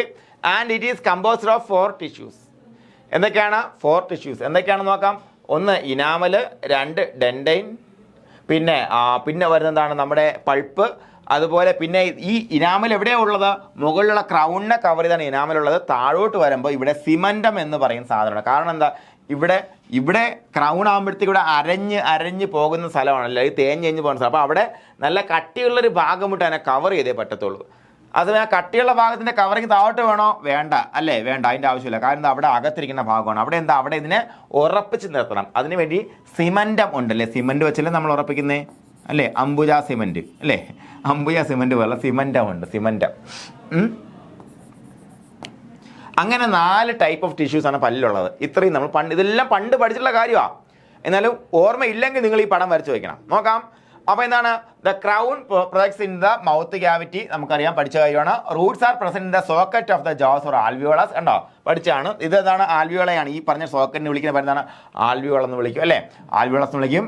Neck is the portion of the union of crown and root and surrounds by the gum, അല്ലേ? ഇതാണ് നെക്കിൻ്റെ ഭാഗമൊന്നും പഠിച്ചു, അല്ലേ? അറിയാവുന്ന കാര്യമാണ്. ഓക്കെ. ഇനി ആ 4 ടൈപ്പ് ടിഷ്യൂകൾ നോക്കാം. 1 pulp, gelatinous and fills the pulp cavity in the center of the teeth, supplied with blood vessels and nerves. പ്രത്യേകത ഇതാണ്. ബ്ലഡ് വെസൽസും നെർവ് സപ്ലൈയും ഉള്ള പല്ലിൻ്റെ ഭാഗം ഏതാ എന്ന് ചോദിച്ചാൽ ഒറ്റ ഉത്തരം പൾപ്പ്. ഇതാ നടുക്കുള്ള ഭാഗം, അല്ലേ? ഇതാ ഇങ്ങനെ ബ്ലഡ് വെസൽസും നെർവ് എല്ലാം ഉണ്ട്. നമ്മുടെ പല്ലിൽ കേട് വന്നിട്ട് ഡെൻറ്റൈൻ എത്തുമ്പോഴത്തേക്കും നമ്മൾ അറിയുകയില്ല. ഡെൻറ്റൈനെയൊക്കെ ബാധിച്ചകത്ത് പൾപ്പിലോട്ട് എത്തി അവിടെ ഇൻഫെക്ഷൻ ആകുമ്പോൾ മാത്രം നമ്മൾ വേദന അറിയത്തുള്ളൂ. കാര്യം എന്താ മക്കളെ? ഇവിടെയൊക്കെ കേട് വന്നാൽ നമ്മൾ അറിയൂല. കാര്യം എന്താ? അവിടെ ഒന്നും എന്തില്ല, നെർവ് സപ്ലൈ ഇല്ല. നെർവ് സപ്ലൈ എവിടെയുള്ള? ഈ പറഞ്ഞ അകത്തുള്ള കാണുന്ന പൾപ്പിലാണ് ഉള്ളത്, അല്ലേ? പൾപ്പ് എന്ന് പറയുമ്പോൾ അതിൻ്റെ കൺസിസ്റ്റൻസീസ് ലൈക്ക് എന്ത്? ഇറ്റ്സ് ജെലാറ്റിനസ്, അല്ലേ? ജെലാറ്റിൻ പോലെയുള്ള കൺസിസ്റ്റൻസി ഉള്ള സാധനമാണ്. പ്രത്യേകത ഇത്രയേ ഉള്ളൂ. ബ്ലഡ് വെസൽസും നെർവസും സപ്ലൈ ഉള്ള സാധനമാണ് എന്ത്? പൾപ്പ് എന്ന് പറയുന്ന ഭാഗം. ഓക്കെ അല്ലേ? ഓക്കെ അല്ലേടാ? ഓക്കെയാണ്. ഇനി നമുക്ക് നോക്കാം. Dentine covers A pulp cavity and is hard and yellowish and is the main substance of the teeth. Main substance of the teeth ഏതെന്ന് ചോദിക്കാം. ഉത്തരം എന്താണ്? പൾപ്പല്ല, അതുപോലെ സിമൻറ്റമല്ല, ഇനാമലല്ല, ഡെൻറ്റൈൻ ആണ്. Main substance of the teeth. പല്ല് എന്തുകൊണ്ടുണ്ടാക്കിയിരിക്കും എന്ന് ചോദിച്ചു കഴിഞ്ഞാൽ അത് ഡെൻറ്റൈൻ ആണ്. മറന്നു പോകരുത്. ഡെൻറ്റൈൻ, ആ പേര് തന്നെ പല്ലിൻ്റെ സാധനം ഡെൻറ്റൈൻ, അല്ലേ? Dentine covers the pulp cavity. Pulp ക്യാവിറ്റിയെ കവർ ചെയ്തെന്താ കണ്ടോ? ഡെൻറ്റൈൻ ഇങ്ങനെ കാണപ്പെടുന്നത്, അല്ലേ? ഞാൻ ഈ ഇനാമലിൻ്റെ കട്ടി ഇത്രയും കൂട്ടി വരച്ചത് വെറുതെയാണ്. ഇത്രയും കട്ടി വരത്തില്ലേ ഇനാമൽ കേട്ടോ. കൂടുതലും എന്താ വരുന്നത്? ഈ പറഞ്ഞ ഡെൻറ്റൈനാണ് വരുന്നത്. അപ്പോൾ എന്താണ്? Main substance of the teeth എന്ന് പറയുമ്പോൾ എന്താ മക്കളെ? ഡെൻറ്റൈൻ ആണ്. മറന്നു പോകരുത്, ഡെൻറ്റൈൻ ആണ്. മറന്നു പോകരുത്, ഉറച്ചു പറഞ്ഞേ. പൾപ്പ് ജെലാറ്റിനസ് ആണ്, ഏറ്റവും അകത്ത് കാണപ്പെടുന്നു. അവിടെയാണ് ബ്ലഡ് സപ്ലൈ, നെർവ് സപ്ലൈ ഉള്ളത്. ഡെൻറ്റൈൻ എന്ന് പറഞ്ഞാൽ dentine covers the pulp cavity and it is hard and yellowish and is the main substance of the teeth, അല്ലേ? ടീത്തിൻ്റെ മെയിൻ സബ്സ്റ്റൻസ് ഏതാണെന്ന് വെച്ചാൽ ഡെൻറ്റൈൻ ആണെന്ന് ഉത്തരം, അല്ലേ? ഇനി നമുക്ക് നോക്കാം. Cementum covers the dentine of the root and gives attachment to the alveolus of the jaw, അല്ലേ? കണ്ടോ? ഇതാ നേരത്തെ പറഞ്ഞത് എന്താണ്? നമ്മുടെ ഈ റൂട്ടിനെ എവിടെ? നമ്മുടെ ആൽവിയോളയിലേക്കാണ് ഇറക്കി വെച്ചിരിക്കുന്നത്, അല്ലേ? നമ്മുടെ ഈ എല്ലിൽ കാണപ്പെടുന്ന ഈ ഒരു സോക്കറ്റിന് നമ്മൾ എന്ന് വിളിക്കുക? ആൽവിയോള എന്നാ വിളിക്കുക. ഇവിടെ പുറമേ ആകുമ്പോഴത്തേക്ക് നല്ല ഗ്രൈൻഡിങ് സർഫസ് ഒക്കെ ഉണ്ടായിരിക്കും. പല്ല് പല ക്ഷേത്രങ്ങളും രക്ഷ കാണാം, നല്ല കട്ടി വേണം. അതുകൊണ്ടാണ് നല്ല ഇനാമലിൻ്റെ ഒരു കവറിങ് കൊടുത്തിരിക്കുന്നത്. താഴെ വരുമ്പോൾ അങ്ങനെയുള്ള കവറിങ് ഒന്നും വേണ്ട. അവിടെ എന്താ വേണ്ടത്? അവിടെ അറ്റാച്ച്മെന്റാ വേണ്ടത്. അതുകൊണ്ട് തന്നെ അംബുജ സിമന്റ് കൊണ്ട് വിളക്കി ചേർത്തിരിക്കുന്നു, അല്ലേ? Cementum covers the dentine of the root. കണ്ടോ? സിമൻറ്റം കവേഴ്സ് എന്ത്? Dentine of the root, not dentine of the crown അല്ല. ഡെൻറ്റൈൻ ഓഫ് ദ റൂട്ടിനെ കവർ ചെയ്യുന്ന ഭാഗത്ത് വിളിക്കുന്നു സിമൻറ്റം എന്ന് വിളിക്കുന്നു. അതേസമയം ഡെൻറ്റൈൻ ഓഫ് ദ ക്രൗണിനെ കവർ ചെയ്യുന്ന ഭാഗത്ത് വിളിക്കുന്നു ഇനാമൽ എന്ന് വിളിക്കുന്നു. And it is the hardest tissue in the body, അല്ലേ? ബോഡിയിലെ ഒരു ഇല അവിടെ കിടക്കട്ടോ. ബോഡിയിലെ ഹാർഡസ്റ്റ് ടിഷ്യൂ ആണ് ഇനാമൽ എന്ന് പറഞ്ഞാൽ, അല്ലേ? ബോഡിയിലെ ഹാർഡസ്റ്റ് ടിഷ്യൂ. അതിന് ആര് വന്ന് പറഞ്ഞാൽ കുഴപ്പമില്ല. ഇതുവരെ കണ്ടുപിടിക്കപ്പെട്ടതിൽ ഏറ്റവും കട്ടി കൂടിയ ടിഷ്യൂ എന്ന് പറയുന്നത് ഒരു കല എന്ന് പറയുന്നത് ഇനാമൽ തന്നെയാണ്. ഒരു സംശയമായി കരുതില്ല. ഓക്കെ അല്ലേ? ഓക്കെ അല്ലേടാ? ഓക്കെ ആണ്. ഓക്കെ അല്ലേ? അപ്പോൾ ഇത്രയാണ് നമുക്ക് ടീത്തിനെ കുറിച്ച് പഠിക്കാനുള്ളത്.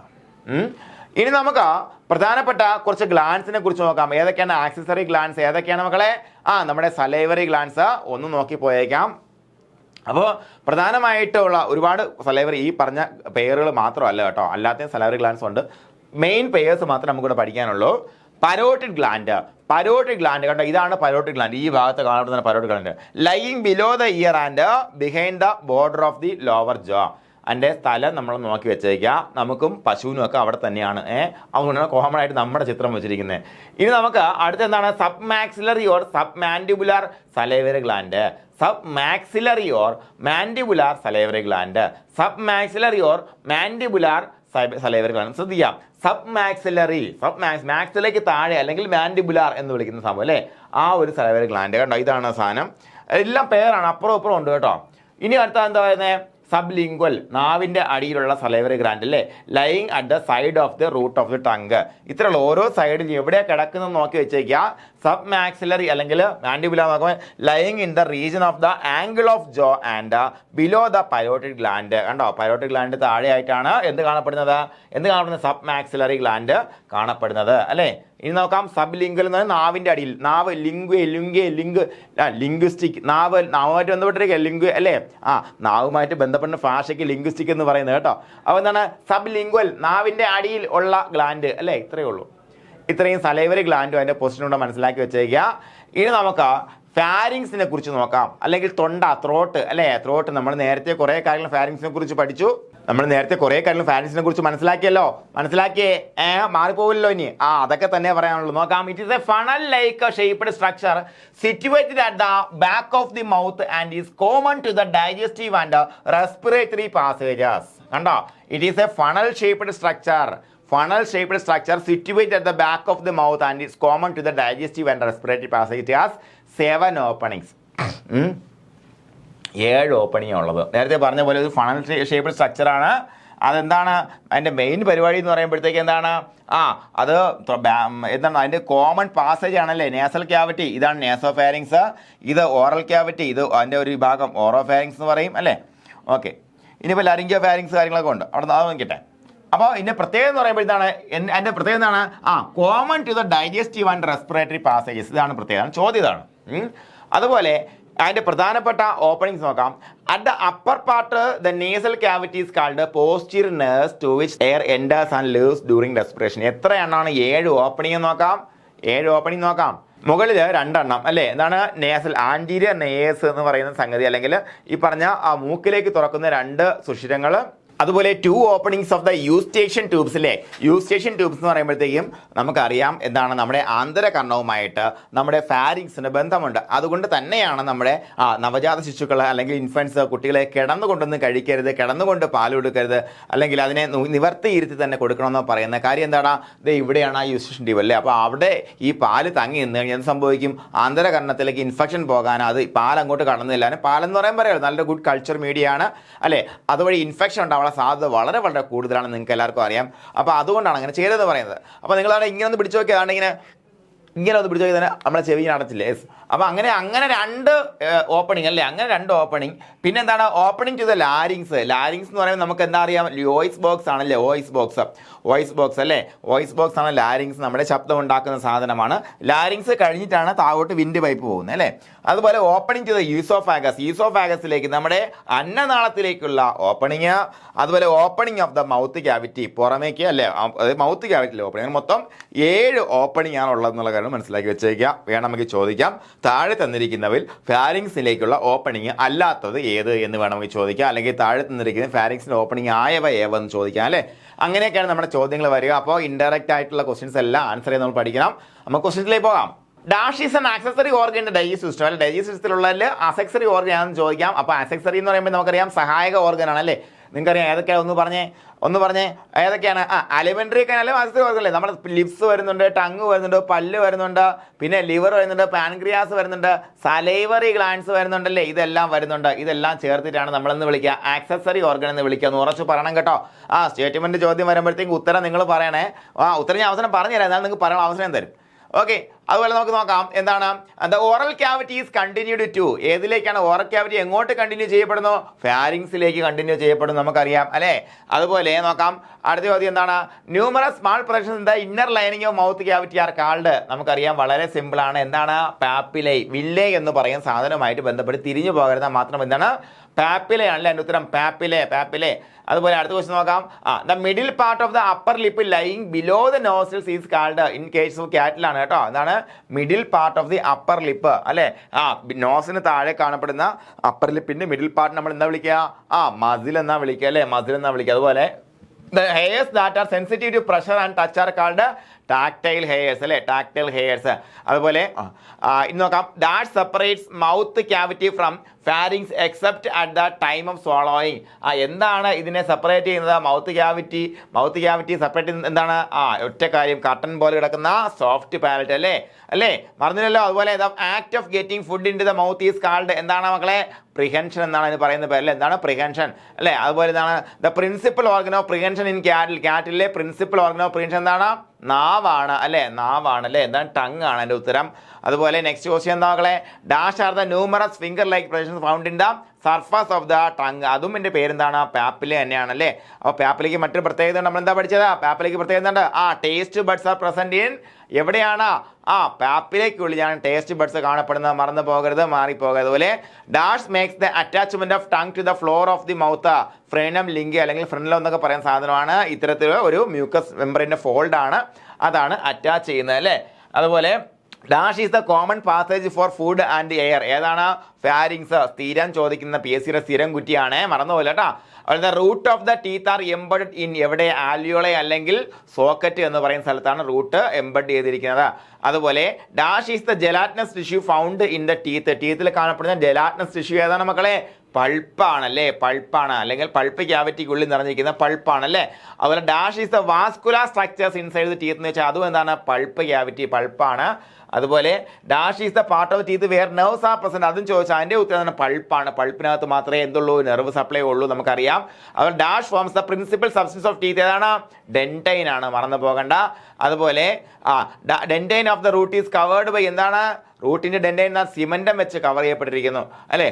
അതുപോലെ അടുത്ത ക്വസ്റ്റ്യൻ എന്താണ് dentine of the crown is covered by എന്താ ഇനാമൽ അല്ലേ and the hardest substance present in the body ഏതാ മക്കളെ ഇനാമൽ ആണല്ലേ. അതുപോലെ dash is the attachment of the root to the teeth of the alveoli teeth of the alveoli root attach ചെയ്യുന്ന ഏതാണ് cementum വെച്ചാണ് attach ചെയ്തിരിക്കുന്നത് അല്ലേ. ഓക്കെ അതുപോലെ name the hardest tissue in the body ഏതാണ് ഇനാമൽ പഠിച്ചു കഴിഞ്ഞ കാര്യമാണ്. അതുപോലെ എന്താണ് the funnel shaped structure in the continuation with the mouth cavity is called എന്താ ഫാരിങ്സ്. ഇത്രയും കാര്യങ്ങളാണ് നമുക്ക് ഇതുമായിട്ട് ബന്ധപ്പെട്ട് ഡയറക്റ്റ് വരുന്നത്. അതുപോലെ dash are the grinding teeth എന്ന് വെച്ചാൽ എന്താണ് cheek teeth are the grinding teeth അല്ലേ ചീക്ക് ടീത്തിലെ മൊളാസ് ആൻഡ് പ്രീമൊളാസ്. അതുപോലെ ഇനിയുള്ള സ്റ്റേറ്റ്മെന്റ്സ് നോക്കാം മക്കളെ നമുക്ക് സ്റ്റേറ്റ്മെന്റ്സ് നോക്കാം. ഇനിയുള്ള PSCയിൽ എങ്ങനെ നോക്കിയാലും നമുക്ക് 25-30 ചോദ്യം അല്ലെങ്കിൽ 40ഓളം ചോദ്യങ്ങൾ മിനിമം നമുക്ക് പ്രസ്താവന രൂപത്തിൽ വരും. എനിക്കറിയാം എൻ്റെ കുട്ടികൾ അത് എഴുതും. എന്തുകൊണ്ടെന്നാൽ എൻ്റെ കുട്ടികൾ കഥ മനസ്സിലാക്കി കഥ അറിയാതെ ആട്ടം കാണുന്ന കുട്ടികളല്ല. വായിച്ച് മനസ്സിലായി തരാം. ഉത്തരം പറഞ്ഞേ ഉത്തരം കമന്റിൽ പറയണം. The digestive system is responsible for the reception and digestion of food, its passage through the body and the expulsion of unabsorbed parts. ഈ പറയുന്ന കാര്യങ്ങൾക്കെല്ലാം ഡൈജസ്റ്റീവ് സിസ്റ്റം റെസ്പോൺസിബിൾ ആണെന്ന് പറഞ്ഞിരിക്കുന്നു. ശരിയോ തെറ്റോ മോളിൽ ചോദിക്കുന്നത് which of the following statement is correct എന്നാണ് ചോദിച്ചിരിക്കുന്നത്. ശരിയായ ഏതൊക്കെയെന്ന് ചോദിച്ചിരിക്കുന്നത്. The alimentary canal is a muscular tube that extends from the lips to stomach. ലിപ്സിൽ നിന്നും സ്റ്റൊമക്കിലേക്ക് നീളുന്ന ഒരു മസ്കുലാർ ട്യൂബാണ് അലിമെന്ററി കനാൽ എന്ന് പറഞ്ഞിരിക്കുന്നു. ശരിയോ തെറ്റോ Accessory organs of the digestive system includes lips, tongue, teeth, salivary glands, liver and pancreas. Digestive സിസ്റ്റത്തിന്റെ ആക്സസറി ഓർഗൻസിൽ lips tongue teeth salivary gland liver and pancreas ഉൾപ്പെടുന്നു. ഇതിൽ ഏതെങ്കിലും ഉൾപ്പെടാത്ത ഏതെങ്കിലും വന്നാൽ അത് തെറ്റായി മാറും. അല്ലെങ്കിൽ ഏതെങ്കിലും ആക്സസറി ഓർഗൻസിൽ ഏതെങ്കിലും ഇവിടെ ഒഴിവാക്കിയാൽ ഈ സ്റ്റേറ്റ്മെന്റ് തെറ്റാവൂല. അതിന് സലൈവറി ഗ്ലാൻഡ് ഇല്ലല്ലോ എന്ന് വെച്ചാൽ തെറ്റാവും ഇല്ല. കാരണം എന്താ ഇവിടെ പറഞ്ഞിരിക്കുന്നത് accessory organs of the digestive includes എന്നാണ് പറഞ്ഞിരിക്കുന്നത്. ശരിയോ തെറ്റോ കൂടുതലൊന്ന് ആലോചിക്കാൻ നല്ലതല്ലേ. അപ്പോൾ ഏതൊക്കെയാ ശരി താഴെ കമൻറ്റ് ചെയ്യട്ടാ. ഇനി നോക്കാം which of the following is or are correct. പിന്നെയും ശരിയായവ ഏതെന്നാണ് ചോദിച്ചിരിക്കുന്നത്. The pharynx has 7 openings 7 opening ഉണ്ട് ഫാരിങ്സിന് എന്ന് പറഞ്ഞിരിക്കുന്നു. Including those for the nasal cavities Eustachian tube larynx oesophagus and mouth cavity. ഫാരിങ്സിന് 7 ഓപ്പണിംഗ് ഉണ്ടെന്ന് അത് ശരിയാണ്. താഴെ തന്നിരിക്കുന്നവയാണ് അവയിൽ 7 എണ്ണം. എന്നാൽ അവയിൽ ഇതെല്ലാം അതിൽ ഉൾപ്പെടുന്നു പറയുന്നു. ശരിയാണോ? ഏതൊക്കെ? നാസൽ ക്യാവിറ്റി ആയിട്ട് ബന്ധപ്പെട്ട ഓപ്പണിംഗ് ഉണ്ട്, ഈസ്റ്റേക്കിൻ ട്യൂബായിട്ട് ബന്ധപ്പെട്ട ഓപ്പണിംഗ് ഉണ്ടെന്ന് പറഞ്ഞു, ലാരിങ്സ് വരെ ബന്ധപ്പെട്ടുണ്ടെന്ന്, ഈസോഫാഗസ് ഉണ്ടെന്ന് പറഞ്ഞു, മൗത്ത് ക്യാവിറ്റി ഉണ്ടെന്ന് പറഞ്ഞു. ഓക്കെ, ശരിയോ തെറ്റോ അവിടെ എഴുതി വയ്ക്കാം. Taste buds are found in the papillae on the surface of the tongue. ശരിയോ തെറ്റോ? പെട്ടെന്ന് ഉത്തരം കണ്ടുപിടിക്കാം. The frenulum linguae attaches to the tongue to the roof of the mouth. Frenulum linguae attaches tongue to the roof of the mouth. ശരിയോ തെറ്റോ? ഇനി നമ്മൾ ഏത് എന്ന് എഴുതുക, ഏതാണ് ശരി എന്നുള്ള കാര്യം നോക്കി എഴുതുക. ഓക്കെ അല്ലേ? ഏതാണ് ശരി എന്നുള്ള കാര്യം നോക്കി എഴുതുക. ഓക്കെ, അപ്പോൾ അടുത്ത ചോദ്യത്തിലേക്ക് പോകാം. അടുത്ത ക്വസ്റ്റ്യൻ നോക്കാം. Which of the following statement or statements are incorrect? തെറ്റായവ. Temporary teeth also known as deciduous teeth or milk teeth are present during early life. Simple സാധനങ്ങളാണ് പറഞ്ഞിരിക്കുന്നത്, പക്ഷേ ഇത് തെറ്റിക്കരുത്. ഞാൻ പറഞ്ഞ മലയാളം പറഞ്ഞ ആവശ്യമില്ലല്ലോ നിങ്ങൾക്ക്. അങ്ങനെ മലയാളം പറഞ്ഞു തന്നിട്ട് മാത്രം ഉത്തരം എഴുതാൻ പറ്റുമെങ്കിൽ നിങ്ങൾ ഈ ഇത് പഠിക്കണ്ട, ഇതാവില്ല. നിങ്ങൾ വായിച്ച് മനസ്സിലാക്കി പറ്റത്തുള്ളൂ. The enamel covers the dentine of the root and gives attachment to the alveolus of the jaw. Enamel covers the dentine of the root and gives attachment alveolus of the jaw. Yes, enamel എന്ത് cover ചെയ്യുന്നു? എന്തിന്റെ റൂട്ടിൽ കാണപ്പെടുന്ന dentine cover ചെയ്യുന്നു, അതിൽ attachment കൊടുക്കുന്നു പറഞ്ഞിരിക്കുന്നു. നോക്കാം. അതുപോലെ parotid gland is located below the ear and behind the lower jaw. Parotid gland location പറഞ്ഞിരിക്കുന്നു. എവിടെയാണ്? Below the ear. എന്താണ്? ഇയറിന് താഴെയും ലോവർ ജോയ്ക്ക് ബാക്കിലായിട്ടാണ് പൈലോട്ടിക് ഗ്ലാൻഡ് എന്ന് പറഞ്ഞിരിക്കുന്നു. ക്ലാസ് കണ്ട് മനസ്സിലാക്കിയവരെ അതിൻ്റെ ഉത്തരം എഴുതുക. ഓക്കെ, അപ്പോൾ അടുത്ത ചോദ്യത്തിലേക്ക് പോകാമല്ലോ. ഇത്ര സമയം എടുക്കാവൂ ഓരോ ചോദ്യങ്ങൾ നിങ്ങൾ ആൻസർ ചെയ്യാൻ കേട്ടോ. അതിനകത്ത് ഒരു സംശയം വേണ്ട. ഇത്ര സമയം എടുക്കാവൂ ഓരോ സ്റ്റേറ്റ്മെന്റ് ക്വസ്റ്റ്യൻ ആൻസർ ചെയ്യാനായിട്ട്. Next question. Which of the following statement or statement is or are correct? The submandibular salivary glands are located at the side of the root of the tongue. Submandibular salivary glands are located at the side of the root of the tongue. ശ്രദ്ധിക്കുക. അല്ലെ, incisors are cutting teeth located in front of the mouth. ശരിയാണോ തെറ്റാണോ? Molars and premolars are known as cheek teeth and are used in grinding food grind ചെയ്യാൻ ഉപയോഗിക്കുന്നു. Cheek teeth ആയിട്ട് അറിയപ്പെടുന്നു എന്ന് പറഞ്ഞിരിക്കുന്നു. ഏതാ ശരിയെന്ന് ചോദിച്ചിരിക്കുന്നത്? അതിൻ്റെ ഉത്തരം നിങ്ങൾ താഴെ രേഖപ്പെടുത്തുക. ഇതുപോലെ കൂടുതൽ ചോദ്യങ്ങളും ഉത്തരങ്ങളുമായിട്ടുള്ള പരീക്ഷ കൂടിയുണ്ട്. അപ്പോൾ അത് കഴിയുമ്പോഴത്തേക്ക് ഈ ഭാഗത്തെക്കുറിച്ച് നിങ്ങൾ ക്ലിയർ കട്ടാവും. ഒരു സംശയക്കാര്യത്തിൽ വേണ്ട. ഇതുപോലുള്ള നമ്മുടെ ഡിപ്ലോമ സിലബസ് പഠിക്കാനുള്ള എല്ലാ ഭാഗങ്ങളും ക്ലിയർ കട്ടായിട്ട് പഠിച്ച് മുന്നോട്ട് പോയി കഴിഞ്ഞാൽ അടിപൊളിയായിട്ട് നമുക്ക് ആ ജോലി 33 വേക്കൻസിയിലെ ആദ്യത്തെ റാങ്കിൽ എത്തി നിൽക്കാൻ പറ്റുന്ന കാര്യത്തിൽ യാതൊരു സംശയം വേണ്ട. അപ്പോൾ എന്താക്കാം മക്കളെ, എന്താക്കാം, പവർ ആക്കാമെന്ന് മാത്രമേ ഞാൻ പറയുന്നുള്ളൂ. ഫുൾ പവറിൽ 200% ഹോഴ്സ് പവറിൽ നമ്മുടെ പ്രിപ്പറേഷന് ഇടിച്ചിറങ്ങുക, അത് മാത്രം പറയുന്നു. ബാക്കി എല്ലാവർക്കും അഡ്വാൻസ്ഡ് ആയിട്ട് വിജയാശംസകൾ നേരുകയാണ്. അപ്പോൾ എല്ലാവരും നന്നായിട്ട് പഠിക്കുക. ഫാമസിന്റെ റാങ്ക് ലിസ്റ്റ് ഫുള്ള് എൻ്റെ മക്കളെ കൊണ്ട് നിറയ്ക്കാമെന്ന് മാത്രം പറയുന്നു. ബാക്കി എല്ലാം നമുക്ക് നമ്മുടെ കൂടെ വരും. Thank you once again. By.